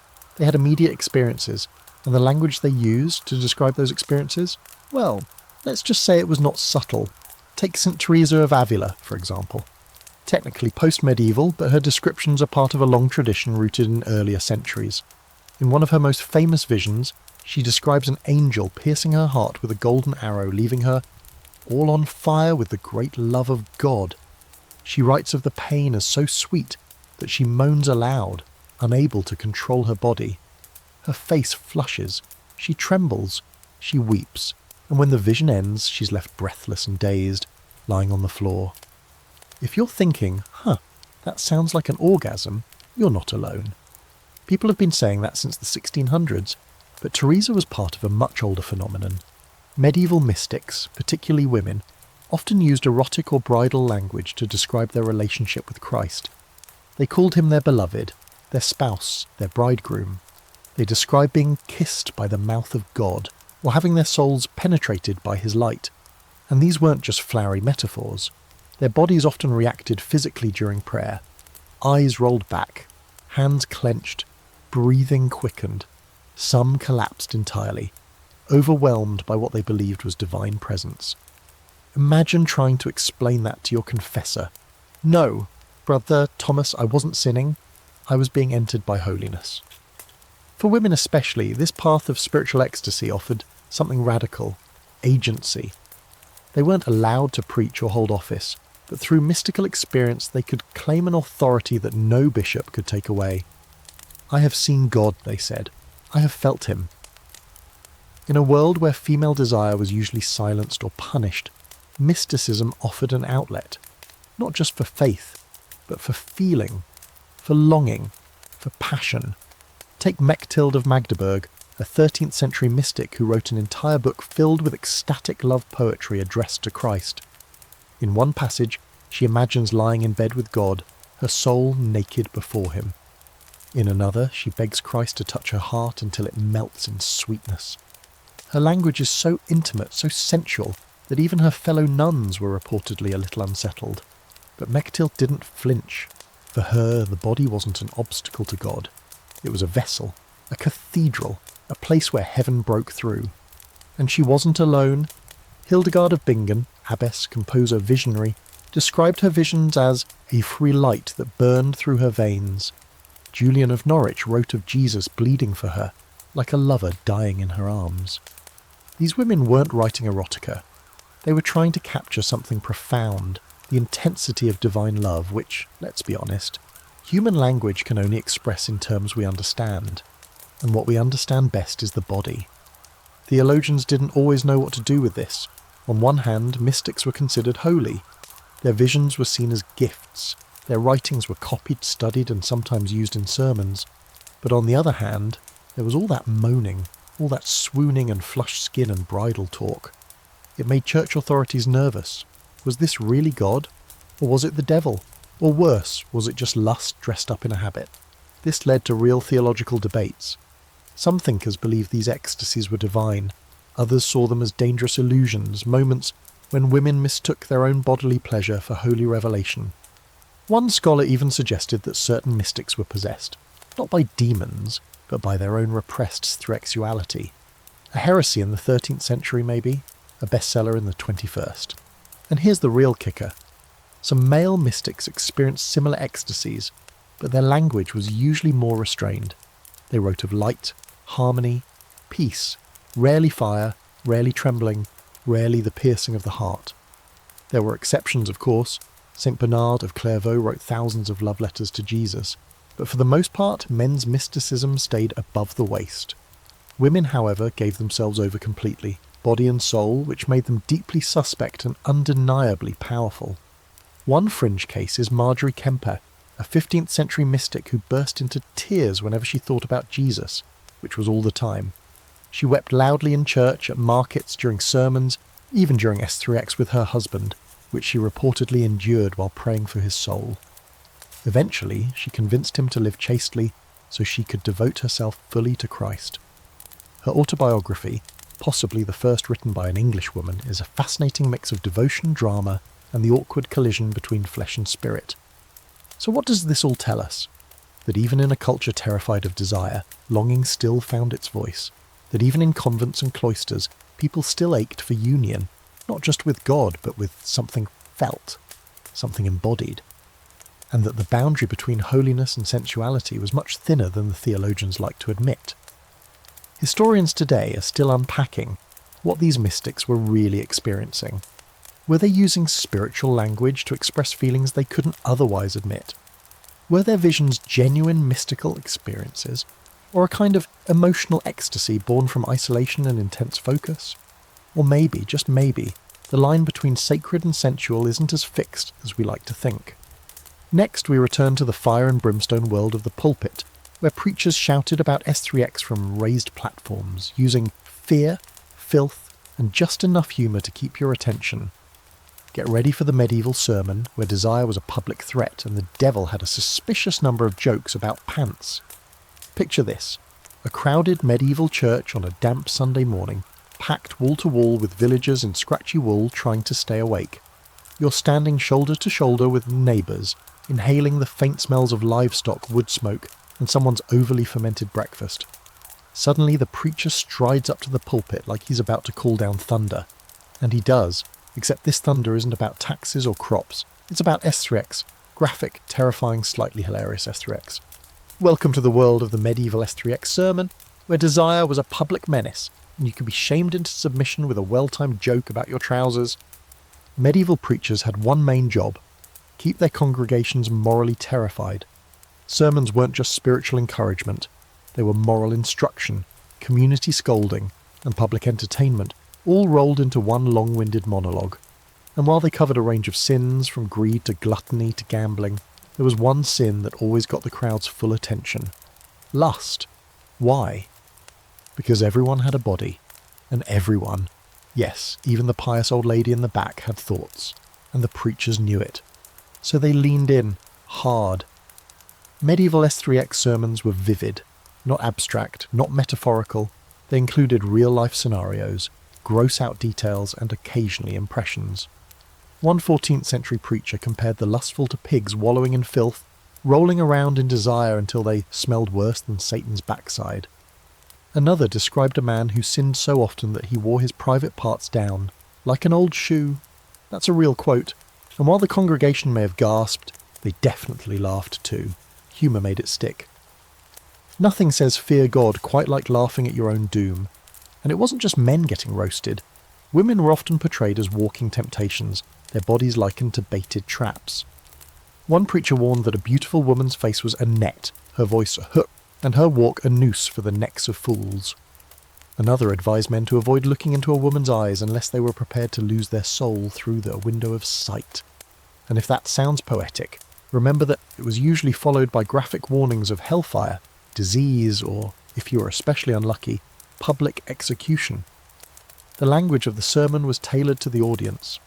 Urban sermons might target brothel visitors, wealthy adulterers, or young men loitering in doorways, while rural ones went after barn trysts, premarital canoodling and shepherds lying too long with the milkmaids. The idea was to localise sin, make it feel close, make it feel like you were the one being spoken to, even if your neighbour was the one who got caught behind the haystack last week.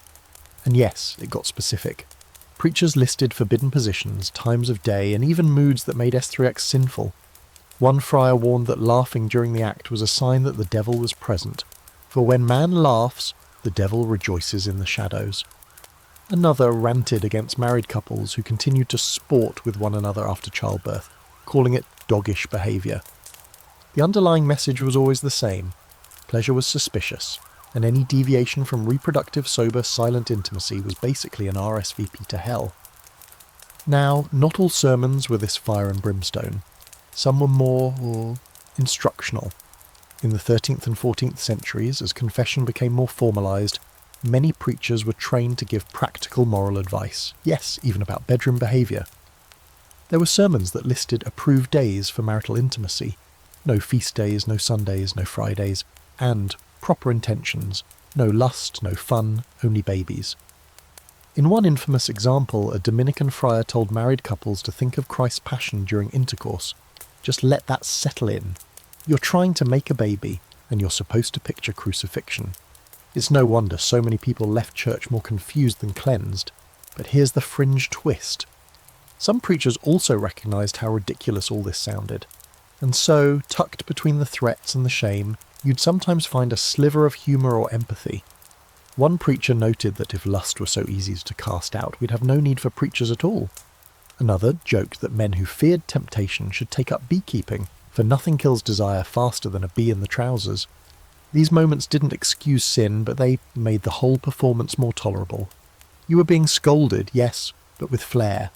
Of course, there were also public examples. Sermons didn't just stay in the pulpit, they spilled into the streets. During festivals and holy days, morality plays would act out scenes of lust and punishment. Actors in grotesque costumes might play lady lust, tempting sinful, who would then be dragged off by devils in dramatic fashion. Crowds cheered, laughed, clutched their rosaries. It was morality by theatre, entertainment with a very pointed footnote. This could be you. And the fear was real. Sermons didn't just warn about eternal punishment.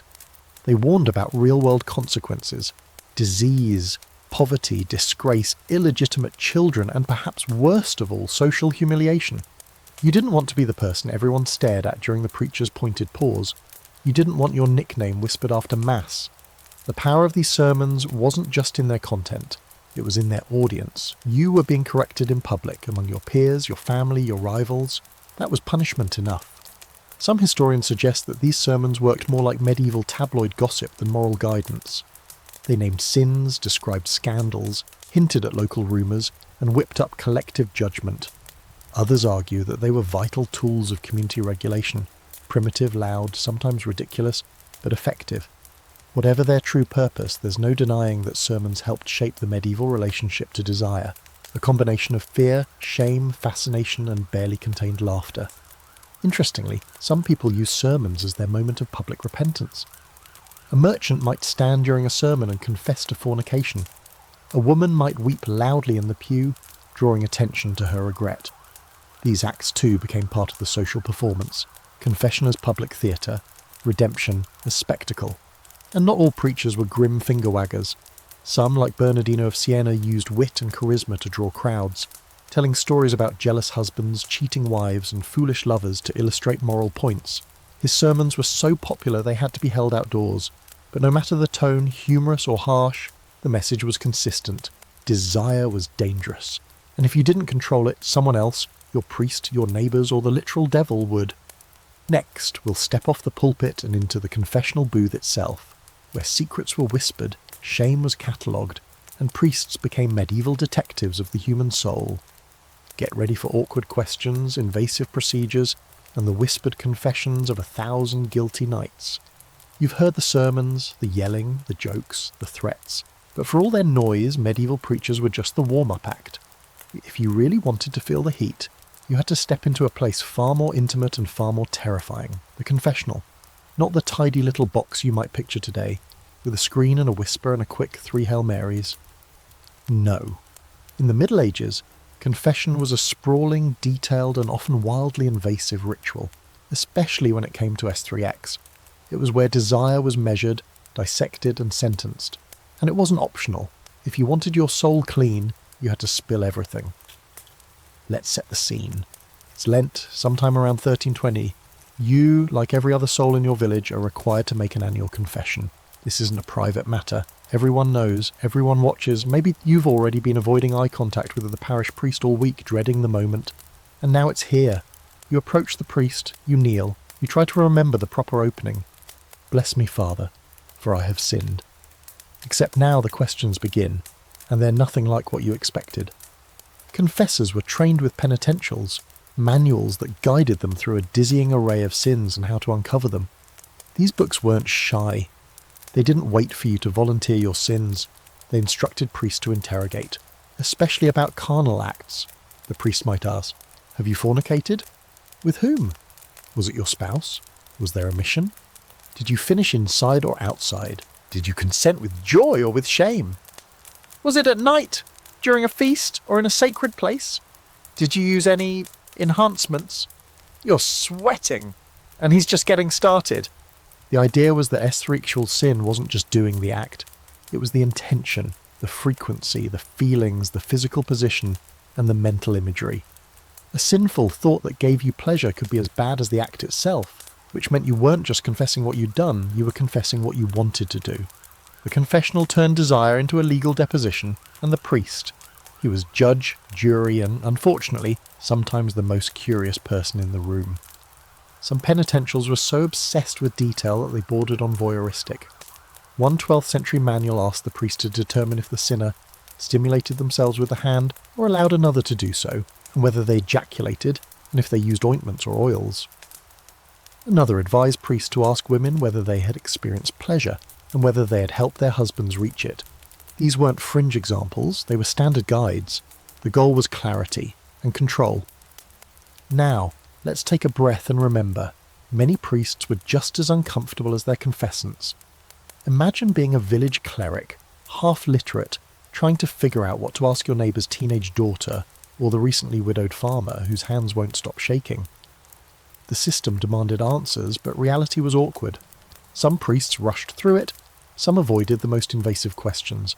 Others, however, especially those trained in larger monasteries or under stricter bishops, pressed hard. And what about people who refused to confess? That wasn't really an option. Skipping confession wasn't just suspicious, it was dangerous. In some regions you could be denied communion, fined, or even publicly shamed. The church depended on confession not just for spiritual housekeeping, but for social order. It was surveillance wrapped in salvation, a way to map who was doing what with whom and when. Punishments varied. Fornication might earn you fasting, wearing rough cloth, or saying 100 prayers. Adultery could mean public penance, kneeling in front of the congregation, barefoot weeping. Repeat offenders were sometimes excommunicated, and in cities with strict moral codes, even jailed. But the real punishment was psychological. The humiliation of confessing, the dread of being labelled, the fear that your soul might still be stained. Now here's a disturbing fringe detail. Some confessors used their position to manipulate. There are documented cases of priests who exploited the confessional for personal gain, either by demanding favours in exchange for lighter penance, or in darker cases, by preying on vulnerable women. These were not common, but they were real, and they reveal the power imbalance built into the confessional booth. One person spoke from authority, the other from guilt. That's why some reformers, like the Lollards in England, eventually called for the abolition of private confession altogether. They argued it was corrupt, invasive, and unnecessary. Instead, they promoted confession directly to God, a personal, unmediated exchange. The Church, unsurprisingly, disagreed. Confession wasn't just a sacrament, it was a control mechanism. Without it, how would they monitor the moral health of the flock? Still, some people found confession healing. They wept, they trembled, they left feeling lighter, forgiven. It wasn't all fear and awkward interrogation. For those who truly believed in the Church's structure, Confession was a lifeline, a way to cleanse, reset, and try again. But that relief came with a price, complete vulnerability. You had to offer up your inner life like a pig on a spit, trusting that the man holding the fork wouldn't twist it too hard. There's a strange scholarly debate around this. Was confession actually effective in reducing S3X sin? Or did it just create a cycle of guilt, sin and return? Some argue it made people more obsessed with desire by forcing them to scrutinise it constantly. Others believe it fostered real moral discipline. But most agree on this. The confessional made lust visible. It gave it a shape, a record, a rhythm. And once a sin becomes a ritual, it becomes part of the culture, even as it's condemned. You can almost hear the whispered confessions echoing through time. Forgive me, Father. I touched her when I shouldn't have. Forgive me, I dreamed of my neighbour's wife. Forgive me, I lay with my husband and I liked it too much. And through those whispered sins, a map of medieval desire emerges. Not pure, not perfect, but profoundly human. Next, we move beyond the priest's bench and into the pages of medicine and law, where bodies were measured, tested and judged not just for what they did, but for how they looked. It's time to talk about visible signs of lust, those traits and marks that supposedly gave your secret sins away. Let's say you've managed to make it through a S3X heavy sermon, survived the confessional interrogation, and stumbled back out into the daylight, feeling like your soul's been turned inside out and steam cleaned. You might think, all right, I've kept my secrets. No one needs to know what I thought about last Tuesday. But here's the thing. In the medieval imagination, your body could betray you. That's right. Even if you never confessed, your face, your posture, your skin, your eyes, any part of you could reveal the truth.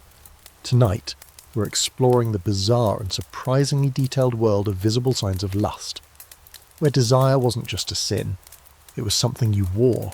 This idea wasn't just the ramblings of a few superstitious friars, it was backed by respected physicians, scholars, and theologians who all agreed on one key point. What happened in the soul left fingerprints on the body. It's part of what scholars call the doctrine of correspondence, the belief that your inner spiritual state directly shaped your outward appearance. Lust, being one of the most powerful and disruptive sins, left some of the most obvious marks. Let's start with the eyes. In medieval texts, the eyes were considered not just windows to the soul, but open doors to sin.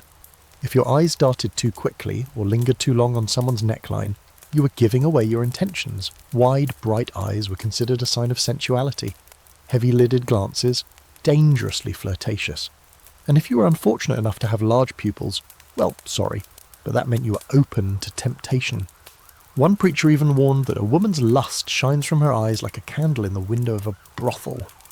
Subtle. Next up, the skin. Flushed cheeks, according to both doctors and confessors, were signs of recent sin, or the warming of the blood by unclean thoughts.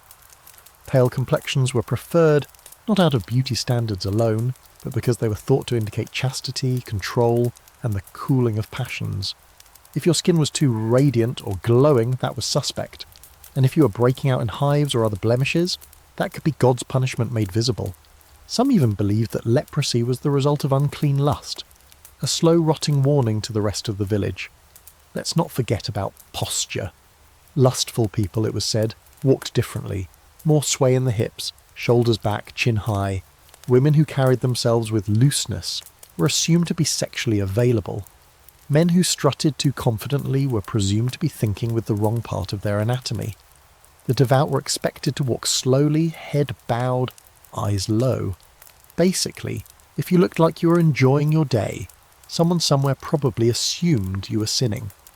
Hair had its own moral calculus. Loose hair on a woman, especially in the public, was coded as both vanity and sexual invitation. That's why nuns shaved or covered their heads, because hair, especially long flowing locks, was too tempting. Some church fathers even wrote that hair was the rope by which Satan binds the soul. Meanwhile, overly styled or perfumed hair on a man could suggest effeminacy or a sinful interest in appearance. Anyone who spent too long grooming was wasting time, and they should have spent fasting or repenting. Then there were the so-called marks of excess. These were visible signs that someone had engaged in too much pleasure, not just sexually but generally. A soft body, overly plump lips, rosy fingers, even a pleasant voice. These were all flagged in various sermons and manuals as suspect. One friar wrote that lust lingers in the voice and dances on the fingertips. Another warned that laughter, especially female laughter, was often the herald of future sin. If you were too joyful, too sparkly, too relaxed, the church might assume you had something to confess. Here's a particularly strange fringe theory. Some medical texts argued that men who masturbated too frequently developed specific facial features: narrow eyes, drooping eyelids, sunken cheeks, pale lips, and weak chins. This masturbator's face became a pseudo-diagnostic tool, like a medieval lie detector. The same texts warned that women who engaged in unclean acts would develop deep lines around the mouth and a tendency to blink too often. Sure signs are that she had invited demons into her bed. It's like a supernatural makeover show, but way more judgmental. And the paranoia went beyond individuals. Entire communities could start watching each other for signs of lust. A woman who walked too confidently to market, a man who sat too close to his neighbour's wife. Gossip could start with something as small as a flushed cheek or an untimely smile. People began self-policing their expressions, their tone, even their gait. You weren't just managing your inner world anymore, you were managing your face. But here's the darker side. Once people believed that desire could be seen, they began using appearance as evidence. In court cases, a woman's beauty might be cited as proof she had lured a man into sin. In witch trials, a lustful gaze or too red a mouth could be presented as signs of pacts with the devil. People were judged not just for what they did, but for what they looked capable of doing. And then, of course, there were those who tried to fake purity. Monks and nuns were taught to keep their faces deliberately blank, their eyes lowered, their clothing unadorned. Smiling too much was discouraged. Eye contact with the opposite sex, off limits. Some even practiced the discipline of stillness, an effort to train the body not to show emotion at all. The goal was to become unreadable. If no one could see lust, no one could accuse you of it. But desire is persistent. And no matter how hard people tried to hide it, something always slipped through. A blush, a glance, a hesitant touch. The church said these were signs of sin, but they were also signs of life, human connection, feeling. And in a world that wanted every thought under control, even a flicker of emotion was seen as rebellion. Modern scholars have debated just how widespread this obsession with physical tells really was. Was every villager actually watching their neighbour's face for signs of impure thoughts? Maybe not, but in sermons, confessional manuals and legal documents the idea stuck. The body couldn't lie. Your flesh, your skin, your eyes, those were the pages your soul was written on. And if you weren't careful, everyone around you could read what was on display. Next we'll explore how this obsession with appearances fed into another rising panic, the fear of seduction. Not just between lovers, but in the growing cultural myth of the dangerous woman, the one who used beauty and charm not for love, but for power. Because when lust couldn't be controlled, society started blaming the ones who supposedly wielded it. By now, the medieval world is starting to feel like a very sweaty surveillance state. Confession booths, sermons, and even your flushed cheeks keeping tabs on your inner life. But if there's one recurring theme in this entire shadowy drama, it's blame. Someone had to be responsible for lust, for temptation, for the moral unravelling of a good man's soul. And sure, sometimes that person was the sinner himself, but more often the spotlight landed on someone else. Someone who was easy to watch, easier to judge, and impossible to ignore. Tonight we enter the twisted mythology of the dangerous woman, that deeply entrenched medieval archetype who supposedly wielded beauty like a blade and used desire to manipulate, seduce, and destroy. Let's just say it up front. Medieval society did not handle female agency well. Women weren't supposed to want things, they weren't supposed to attract attention or enjoy their own bodies. So when they did, either intentionally or not, it disrupted the entire moral framework. A woman who took pleasure in her appearance, who smiled, who joked, who walked with confidence or let her hair loose, could quickly slide from admired to feared, and the church wasted no time turning that fear into theology. This wasn't a new idea, the roots go all the way back to Eve, the original scapegoat. She was curious. She spoke to the serpent, she took the fruit, and Adam, our poor hapless first man, was just an innocent bystander who couldn't say no. From the start, Christian doctrine framed women not only as morally weaker, but as spiritually hazardous. If a woman sinned, she risked her soul, but if she tempted a man to sin, She risked both souls, and that was far worse. And so medieval culture produced an entire rogues gallery of seductive, destructive women. Take Delilah, who cut Samson's hair and by extension his strength, or Salome, who danced for Herod and asked for John the Baptist's head. These women weren't just cautionary tales, they were templates. Preachers invoked their names constantly, warning that a single flirtatious glance from a woman could unravel a man's virtue, his honour, and possibly his life. But while biblical women provided the moral blueprints, medieval literature built the legends. Enter the femme fatale of courtly romance, mysterious, beautiful, unattainable. She rides through the forest with a sly smile and a jewelled veil, and the knight, no matter how noble, loses his mind. Suddenly he's fighting dragons, abandoning quests, maybe even betraying his king, all for a single kiss. These women weren't evil exactly, but they were disruptive. They tilted the story off its moral axis, and they almost always led the hero into disaster. One of the most enduring examples is Morgan Le Fay, Arthurian sorceress, seductress, sister of the king. Depending on the version, she's either a healer or a villain, a witch or a wronged woman.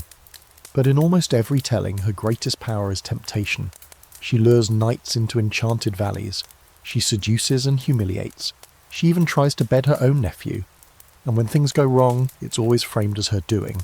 Not the knight's choices, not their desires, just her beauty, her magic, her presence. And then there's the courtly lady, the kind found in the pages of troubadour poetry sitting in her tower while knights sigh dramatically outside. These women were more subtle. They were idolised, praised for their virtue, but still held the power to drive a man mad with longing. Even without touching him, she could undo him. Courtly love became its own strange spiritual discipline. The knight would suffer, yearn, pine, sometimes for years. He'd do great deeds just for the chance to touch her hand or glimpse her sleeve. And if she gave in, if she reciprocated, the whole structure collapsed. She was no longer idealised, she was fallen. This contradiction is crucial. Women were expected to be both desirable and chaste, beautiful but inaccessible. The moment they exercised choice, the moment they used that power, they became dangerous. A woman who said yes too easily was called a harlot. A woman who said no too coldly was a sorceress. The only safe path was passivity. Be wanted but don't want. Be looked at but never look back. And it got stranger. Medical texts echoed the same fears. A beautiful woman could literally harm a man just by being seen. Her glance might heat his blood, stir his humours, cause spontaneous lust, something described as a kind of moral fever. One fringe belief warned that a particularly seductive woman could drain a man's strength simply by making him desire her. This was sometimes called erotic vampirism, and yes, it was exactly as ridiculous as it sounds. But the fear of the seductive woman wasn't just spiritual or poetic, it had teeth. Real women were punished for being too visible, too loud, too free. In some towns, sumptuary laws restricted how women could dress. No silk, no jewellery, no bright colours, unless you belonged to a certain class. In others, widows or unmarried women were forbidden to appear in public without a veil. A woman who violated these rules might be fined, publicly shamed, or worse. Because her beauty wasn't just her own, it was a public hazard. And once witchcraft panic took hold, the dangerous woman became more than a literary trope. She became a legal target. Women accused of witchcraft were often described in terms of beauty and seduction. She had eyes that held men, or a voice that made the flesh quiver. The implication was clear: she used her body to lead men astray, and therefore she was in league with Satan. Her sexuality wasn't natural, it was demonic. It needed to be punished, purged, burned. Of course, not all women fit this mould. Some leaned into the system, some found power in veiled virtue, in religious devotion, in silence. Others resisted quietly, with coded letters, shared glances, subtle subversion. A few even mocked the system from within, writing poetry that turned desire on its head. But for many, the label of dangerous was impossible to shake. Once society decided you were a seductress, there was no unringing that bell. Historians debate whether these fears reflected actual behaviour or just male anxiety. Was the temptress a real threat or simply a projection? A way to externalise guilt? One thing is certain, the figure of the dangerous woman gave medieval culture a way to explain lust, to name it, to blame it. And by doing so, It preserved a moral hierarchy where men could sin, but women caused it. Next we turn from the seductive to the sacred, from the woman who tempts to the woman who saves. Because if lust was so dangerous, then purity had to be divine. Get ready for halos, miracles, and the cult of virginity, where bodies were so pure they glowed, and S3X was something saints never had to think about. So far we've trudged through medieval sin, sweat, sermons, and the seductive stares that supposedly sent entire villages spiralling into damnation. But to truly grasp the medieval obsession with S3X danger, we have to flip the script and examine the opposite of temptation. Purity. Not just garden variety modesty, but full-blown, radiant, saint-making virginity.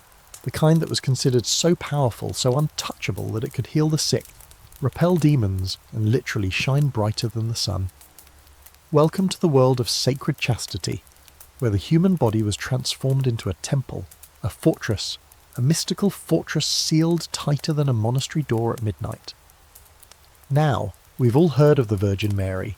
She's the cornerstone of Christian virginity, the original mother without sin. But in the Middle Ages, she wasn't just a religious figure. She was a cultural obsession. Artists painted her in soft blues and golds, eyes downcast, hands folded, bathed in a halo so blinding it could burn the guilt right off your soul. Poets praised her as the purest of vessels. Theologians debated how she remained physically intact after childbirth. Spoiler, they invented miraculous anatomy. And regular folks begged her to intercede in their most desperate moments. And no, it wasn't only about her virgin birth, it was the symbolism of it. Mary represented the perfect woman, obedient, chaste, silent, nurturing, and above all, untouched. Her body was sacred precisely because no man had ever touched it with desire. She was the counterpoint to Eve. Where Eve had reached out and taken, Mary simply received. Where Eve brought sin, Mary brought salvation. That contrast wasn't subtle, it was the template. But Mary wasn't the only virgin in town. The medieval church venerated a whole pantheon of female saints who guarded their virginity like divine treasure chests. There was St. Agnes, martyred at 13 for refusing to marry. When dragged naked through the streets, legend says her hair miraculously grew long enough to cover her. There was St. Lucy, who tore out her own eyes to avoid temptation, and then had them miraculously restored, because God apparently supports dramatic gestures. And St. Cecilia, who converted her husband to Christianity on their wedding night by calmly explaining that she already had an angel protecting her virginity. These stories weren't just meant to inspire, they were strategically constructed. Virginity, especially female virginity, was framed as a form of spiritual armour. A virgin could face wild beasts, torture, fire, and Satan himself, and walk away glowing like a candle in the dark. Her purity made her immune, and the more she suffered to protect it, the more she resembled Christ himself. Bloodied, beautiful, and incorruptible. And that's not metaphorical. Some of these saints were literally described as incorruptible. Their bodies, after death, didn't decay. Pilgrims came from miles around to see them lying in their glass coffins, cheeks still pink, hair still glossy, eyes closed in eternal chaste slumber. It was like spiritual taxidermy, proof that purity defied nature itself. Virginity also had magical properties. Some texts claimed that the touch of a virgin could repel plague. Others said her prayers could stop storms or tame wild animals. One saint, St. Wilgefortis, possibly the oddest of the bunch, prayed so hard to maintain her chastity that God granted her a full beard to deter suitors. She was later crucified, of course, because even miraculous beards couldn't stop the patriarchy. But her story, strange as it is, shows how seriously people believed that sexual inexperience was more than moral, it was mystical. But here's the uncomfortable twist. The obsession with virginity wasn't just about purity. It was also deeply tied to ownership. A virgin was valuable, spiritually, socially, economically, because she was untouched. That made her more desirable for marriage, more respected in religion, and more celebrated in sainthood. But the second she was touched, willingly or not, her value dropped dramatically. There was no purity reset button. You couldn't confess your way back into virginity. It was binary. Either you were or you weren't. This created unbearable pressure. Women who had been assaulted were often blamed. Their virtue was considered tainted, even though they had no control. Some chose religious life not out of faith, but because it was the only way to escape the judgment of a world obsessed with whether or not their bodies had been claimed. For many, virginity wasn't protection, it was a trap. Even nuns had to navigate this twisted logic. They were technically brides of Christ, and their virginity was a core part of that symbolic marriage. But it also made them targets. Stories abound of convents being attacked, of women hiding in wine barrels, of choosing suicide over rape. And in the aftermath, survivors had to deal with spiritual and social fallout, often alone. Because once that barrier had been broken, no miracle, no prayer, no well-intentioned sermon could put it back. Some saints took the idea even further. There's a whole subgenre of hagiography involving women disguising themselves as men to avoid sexual attention. Saint Marina, for instance, dressed as a monk for years and lived in a monastery. Only after her death was her identity revealed, and everyone immediately declared her a saint, because, surprise, she had remained a virgin the whole time. It wasn't her faith, her kindness, or her intellect that made her holy. It was the fact that she died untouched. And yes, this obsession spilled into medicine too. Medieval doctors believed they could identify virgins by physical signs: tightness of the skin, clarity of the eyes, firmness of the breasts, and of course the infamous hymen, which was turned into a moral gate. Never mind that the human body doesn't work like that. The myth stuck. It reinforced the idea that purity could be measured, that a woman's worth could be read from her anatomy like a sacred text. And so the cult of virginity flourished. It was embroidered on banners, sung in hymns, carved in stone, not because it made women stronger, but because it made them less dangerous. A virgin didn't tempt, a virgin didn't seduce, a virgin didn't talk back or burn villages or sleep with demons. She was controllable, and that more than anything made her holy. But as we've seen, reality is messier than myth. Not all women wanted sainthood. Not all felt called to eternal chastity. Some resisted quietly, others resisted loudly. And a few, very few, found ways to define purity on their own terms, not as a lack of S3X, but as a fullness of spirit. Next, we'll explore how these ideals of lust and purity found their way into marriage itself. Because even inside the one relationship where S3X was allowed, the medieval church made sure it came with a long list of rules, warnings, and theological landmines. So here you are. You've resisted temptation. You've navigated the maze of sermons, confessionals, and virgin worship. You've done your duty, kept your eyes lowered, married properly, and now, finally, you're allowed to have S3X without fear of eternal damnation. Right? Well, not quite. Because even inside medieval marriage, where the act was technically permitted, encouraged even for the sake of producing tiny Christians, it came with so many strings attached you could practically hear a choir of saints sighing every time the sheets rustled. Tonight, we're climbing into the four-poster bed of married medieval morality, where desire was only tolerable when dressed up as duty, and anything resembling pleasure had to be carefully edited out of the Holy Script. Let's start with the Church's official position.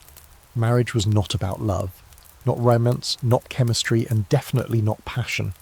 It was a sacrament, a sacred contract between two people and God. Its primary function? Procreation. The creation of children who could be baptized, instructed in faith, and added to the ever-growing flock. Anything beyond that, like enjoying each other's company or feeling a spark or giggling under the covers, was at best tolerated and at worst condemned as self-indulgence. Theologians like Thomas Aquinas and Augustine, yes, him again, laid it out clearly. S3X within marriage was only acceptable if done with the right intention. That intention? Making babies. If you had S3X for pleasure, even with your spouse, it was technically a venial sin. Not quite hell-worthy, but still the kind of thing that would earn you a time out in purgatory. If one of you climaxed without the goal of conception, more sin. If you enjoyed it too much, sin. If you initiated it out of lust, sin again. Basically, if you smiled during it, someone in heaven frowned. To keep things from spiralling into sinful territory, the Church helpfully provided a manual of rules for how and when married couples could have intercourse. First, there were the calendar restrictions. No S3X during Lent, or Advent, or on feast days, or Sundays, or Fridays, because that was the day Christ died, and nothing says respectful mourning like abstinence. In some regions, married couples were expected to abstain for more than half the year. Hope you enjoy extended periods of holy frustration. Then there were the positional guidelines. Missionary, man on top, woman on bottom, was considered the only acceptable position. Anything else was frowned upon as unnatural, even within the bounds of marriage. Why? Because it looked like you were trying too hard to enjoy yourselves, and we can't have that. Any position that gave the woman too much agency or allowed for extra pleasure, say, heaven forbid, touching, was considered disordered. One theologian even argued that positions enabling eye contact were too intense and could stir excessive fire. But don't worry. If your marriage had started to feel like a holy obligation rather than a partnership, the church had a doctrine for that too: marital debt. According to canon law, each spouse owed the other their body. If one asked for S3X, the other was required to provide it, unless they were ill, pregnant, or already fasting in the name of Christ. This concept was intended to protect spouses, particularly women, from being denied affection, but in practice it often reduced S3X to a kind of spiritual tax. No desire necessary, just fulfill your obligation, say your prayers, and carry on. Still, not all couples followed these teachings to the letter. Many unsurprisingly bent the rules. They snuck in pleasure between feast days. They experimented, whispered, even enjoyed each other. And while they might confess later, or not at all, they were part of a quiet rebellion against the church's rigid view of married S3X. After all, they weren't seducing each other in alleys or bringing down kingdoms. They were just trying to find joy in the one place where it was technically allowed. That tension between church teaching and lived experience created some fascinating grey areas. For instance, if a married couple had S3X for pleasure, but also remained open to the possibility of children, some theologians agreed that it wasn't sinful. Sort of like saying, we're breaking the rules, but with a respectful tone. Others argued that affection between spouses could even be holy, provided it didn't drift into obsession or idolatry. So long as your love for each other didn't surpass your love for God, you might not go straight to purgatory. Still, many married people internalized the idea that their desires, even inside marriage, were dangerous. Some wrote confessions or spiritual diaries expressing guilt about the way they felt for their spouses. A few ascetics even chose to live in Josephite marriages, named after Mary's chaste husband, where the couple took vows of celibacy. They shared a home, a bed, a life, just not that part. Because if you could achieve saintly holiness while still wearing a wedding ring, that was spiritual bonus points. Let's not forget how gender played into all this. Women, as always, bore the brunt of suspicion. If a wife initiated S3X, she was often seen as carnally aggressive or even devil-touched. If a man was too eager, well, he was just fulfilling his role, and if a wife refused the marital debt too often, she could be accused of spiritual pride or of inviting her husband into temptation. It was a no-win situation, caught between duty and desire, silence and sin. And here's a disturbing fringe belief. Some medieval doctors argued that a woman who didn't reach climax during S3X would produce unhealthy, melancholic children. But at the same time, church officials warned that if she enjoyed it too much, she was slipping into lust. So she was expected to participate just enough to make a baby, but not so much that she actually liked it. A Goldilocks zone of holiness, except the porridge is disappointment. Of course love did exist. Couples laughed, teased, cuddled, snuck kisses under cloaks, held hands in fields. There are letters, poems, even love tokens that show how affection managed to thrive despite all the theological red tape. But many of those moments had to exist in the margins, behind closed doors and outside the priest's line of sight. Because as far as the official church was concerned, your wedding bed was supposed to be a cross between an altar and a tax office, efficient, joyless, and subject to audit. Modern scholars still argue about how strictly these rules were enforced. Some suggest that priests turned a blind eye. Others believe that rural communities largely ignored church teaching when it came to married life, but the influence was there, woven into sermons, confessions, legal codes, and the gnawing guilt many people felt for simply loving their spouses with too much heat. Next, we turn to the end of the line. What happened when desire did spiral out of control, when it shattered vows, defied church rules, and triggered scandal? We'll step into the smoky world of adultery, exile and execution, where the wages of sin were no longer just spiritual but dangerously real. So far you've seen medieval lust dissected, starved, confessed, chastised, and wrapped in layers of guilt like an overcooked cabbage roll. You've seen desire policed in the eyes of virgins and the footsteps of wives, and even inside the supposedly safe confines of marriage, the church still kept a nervous finger on the moral scale. But now we come to the part where lust fully breaks loose, where it doesn't just threaten the soul, but topples reputations, marriages, even kingdoms. Tonight, we tiptoe into the murky, torch-lit realm of adultery, scandal, and medieval punishment, where forbidden love didn't just get you whispered about, it got you exiled, imprisoned, or worse. Let's start with the basics. Adultery was considered a mortal sin, which meant eternal damnation unless properly confessed and punished. But it wasn't just a personal moral failure, it was a public crime, especially if you were a woman.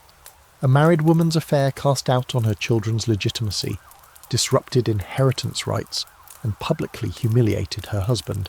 A man's affair, still sinful, sure, but easier to understand. The double standard was baked in like mould in monastery bread. In most places, women caught committing adultery could face legal punishment. We're talking whipping, fines, forced public penance, and in some cases, permanent confinement to a convent or household exile. A woman might be paraded through town wearing nothing but a shift and a garland of straw, a literal walking billboard of shame. The goal wasn't just justice, it was humiliation. A kind of social warning to other wives, don't even think about it. And men, if they were caught sleeping with another man's wife, they were supposed to face similar penalties. But enforcement was selective, to say the least. Wealthy or noble men often wriggled out of punishment with a well-timed donation, or a little pressure on the bishop. Lower-class men weren't so lucky. If a husband caught another man with his wife, he could claim the right of cuckold's revenge, that is, beat the adulterer within an inch of his life without legal consequence. In some areas, that inch was stretched quite liberally. But here's where it gets really theatrical. Medieval courts loved a good spectacle. Adultery trials were public events, especially when they involved nobility or clergy. Witnesses came forward to testify about suspicious glances, bedroom window left open at odd hours, muddy footprints under the wrong bed. One case from 14th century France involved an entire village testifying that they saw the local baker's wife adjusting her garters with undue delight in the presence of a travelling minstrel. She was sentenced to wear a cord of flour sacks on her head for a month. There's your medieval justice system, half punishment, half farce. In some cities, particularly in Italy, the state took over the role of enforcing sexual morality. The Office of the Knight in Florence kept detailed records of who was sleeping with whom, who was being too affectionate in public, and who might need a quiet visit from the morality police. They weren't just watching prostitutes or unmarried couples, they were tracking adulterers, same S3X relationships, and even overly romantic letters. It was like living in a Shakespeare play directed by the FBI. Of course, not all adulterers were punished equally. If you were rich, powerful, or connected to the church, you might just be quietly reassigned. Bishops caught in affairs were often moved to smaller dioceses. Noble women might be sent to retire in a distant abbey. And kings? Well, they were practically expected to have mistresses. As long as it didn't lead to political disaster or start a war, everyone looked the other way. Which brings us to one of the most infamous cases in medieval Europe, the affair of Queen Isabella and Roger Mortimer. Isabella, wife of King Edward II of England, allegedly began a passionate affair with Mortimer while still married to the king. Together they raised an army, overthrew Edward, and ruled England for several years. Mortimer was later executed for treason, but Isabella, the supposed she-wolf of France, lived on, cloistered but unpunished, protected by her royal blood and the simple fact that she'd already won.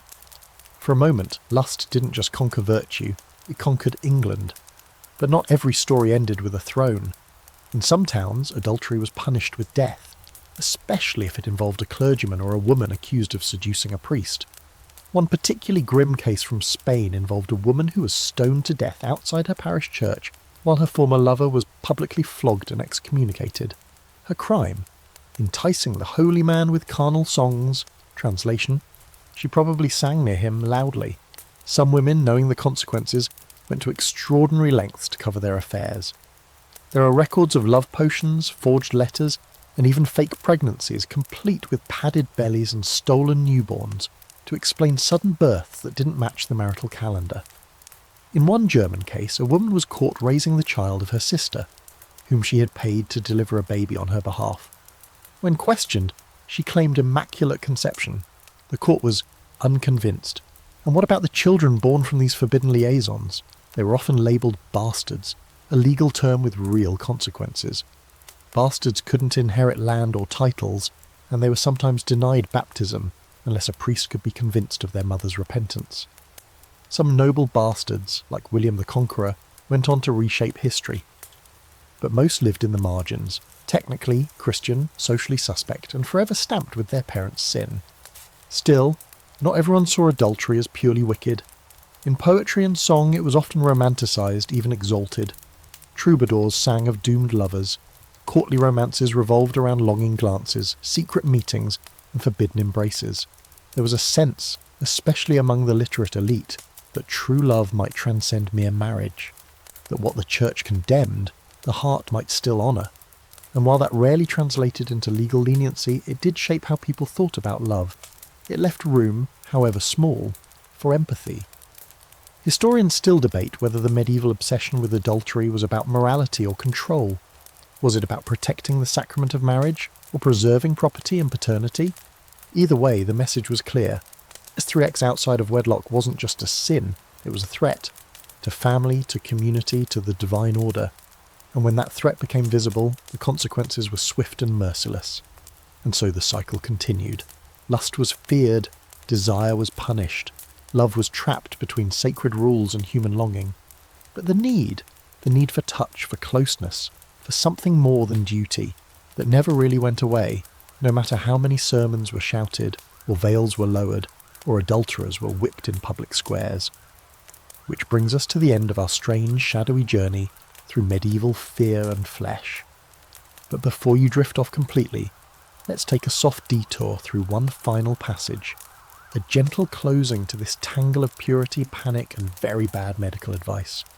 So here we are, tucked into the tail end of this long, tangled, candlelit tour through medieval desire.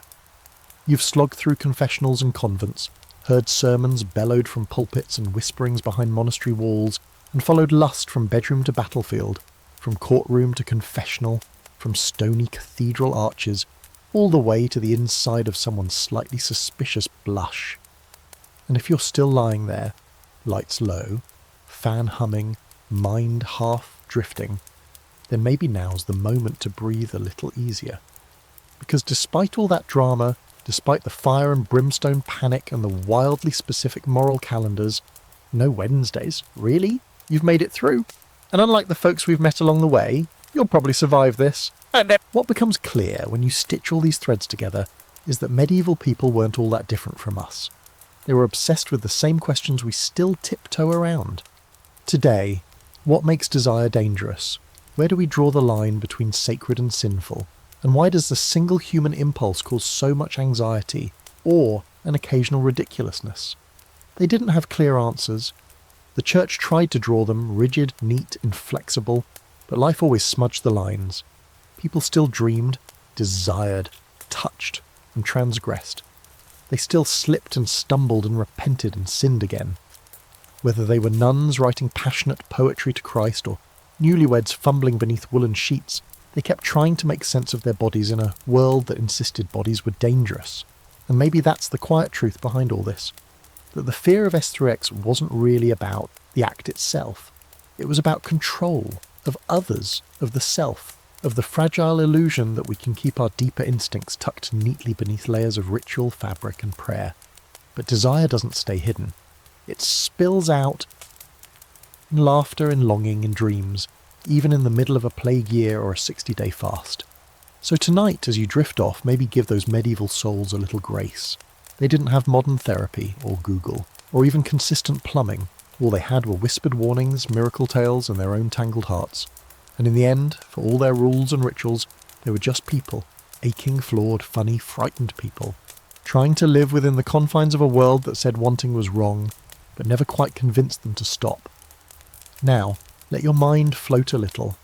Let the echo of chanting monks and creaking pews fade into silence. You've wandered through centuries of sin, and come out the other side with your curiosity intact.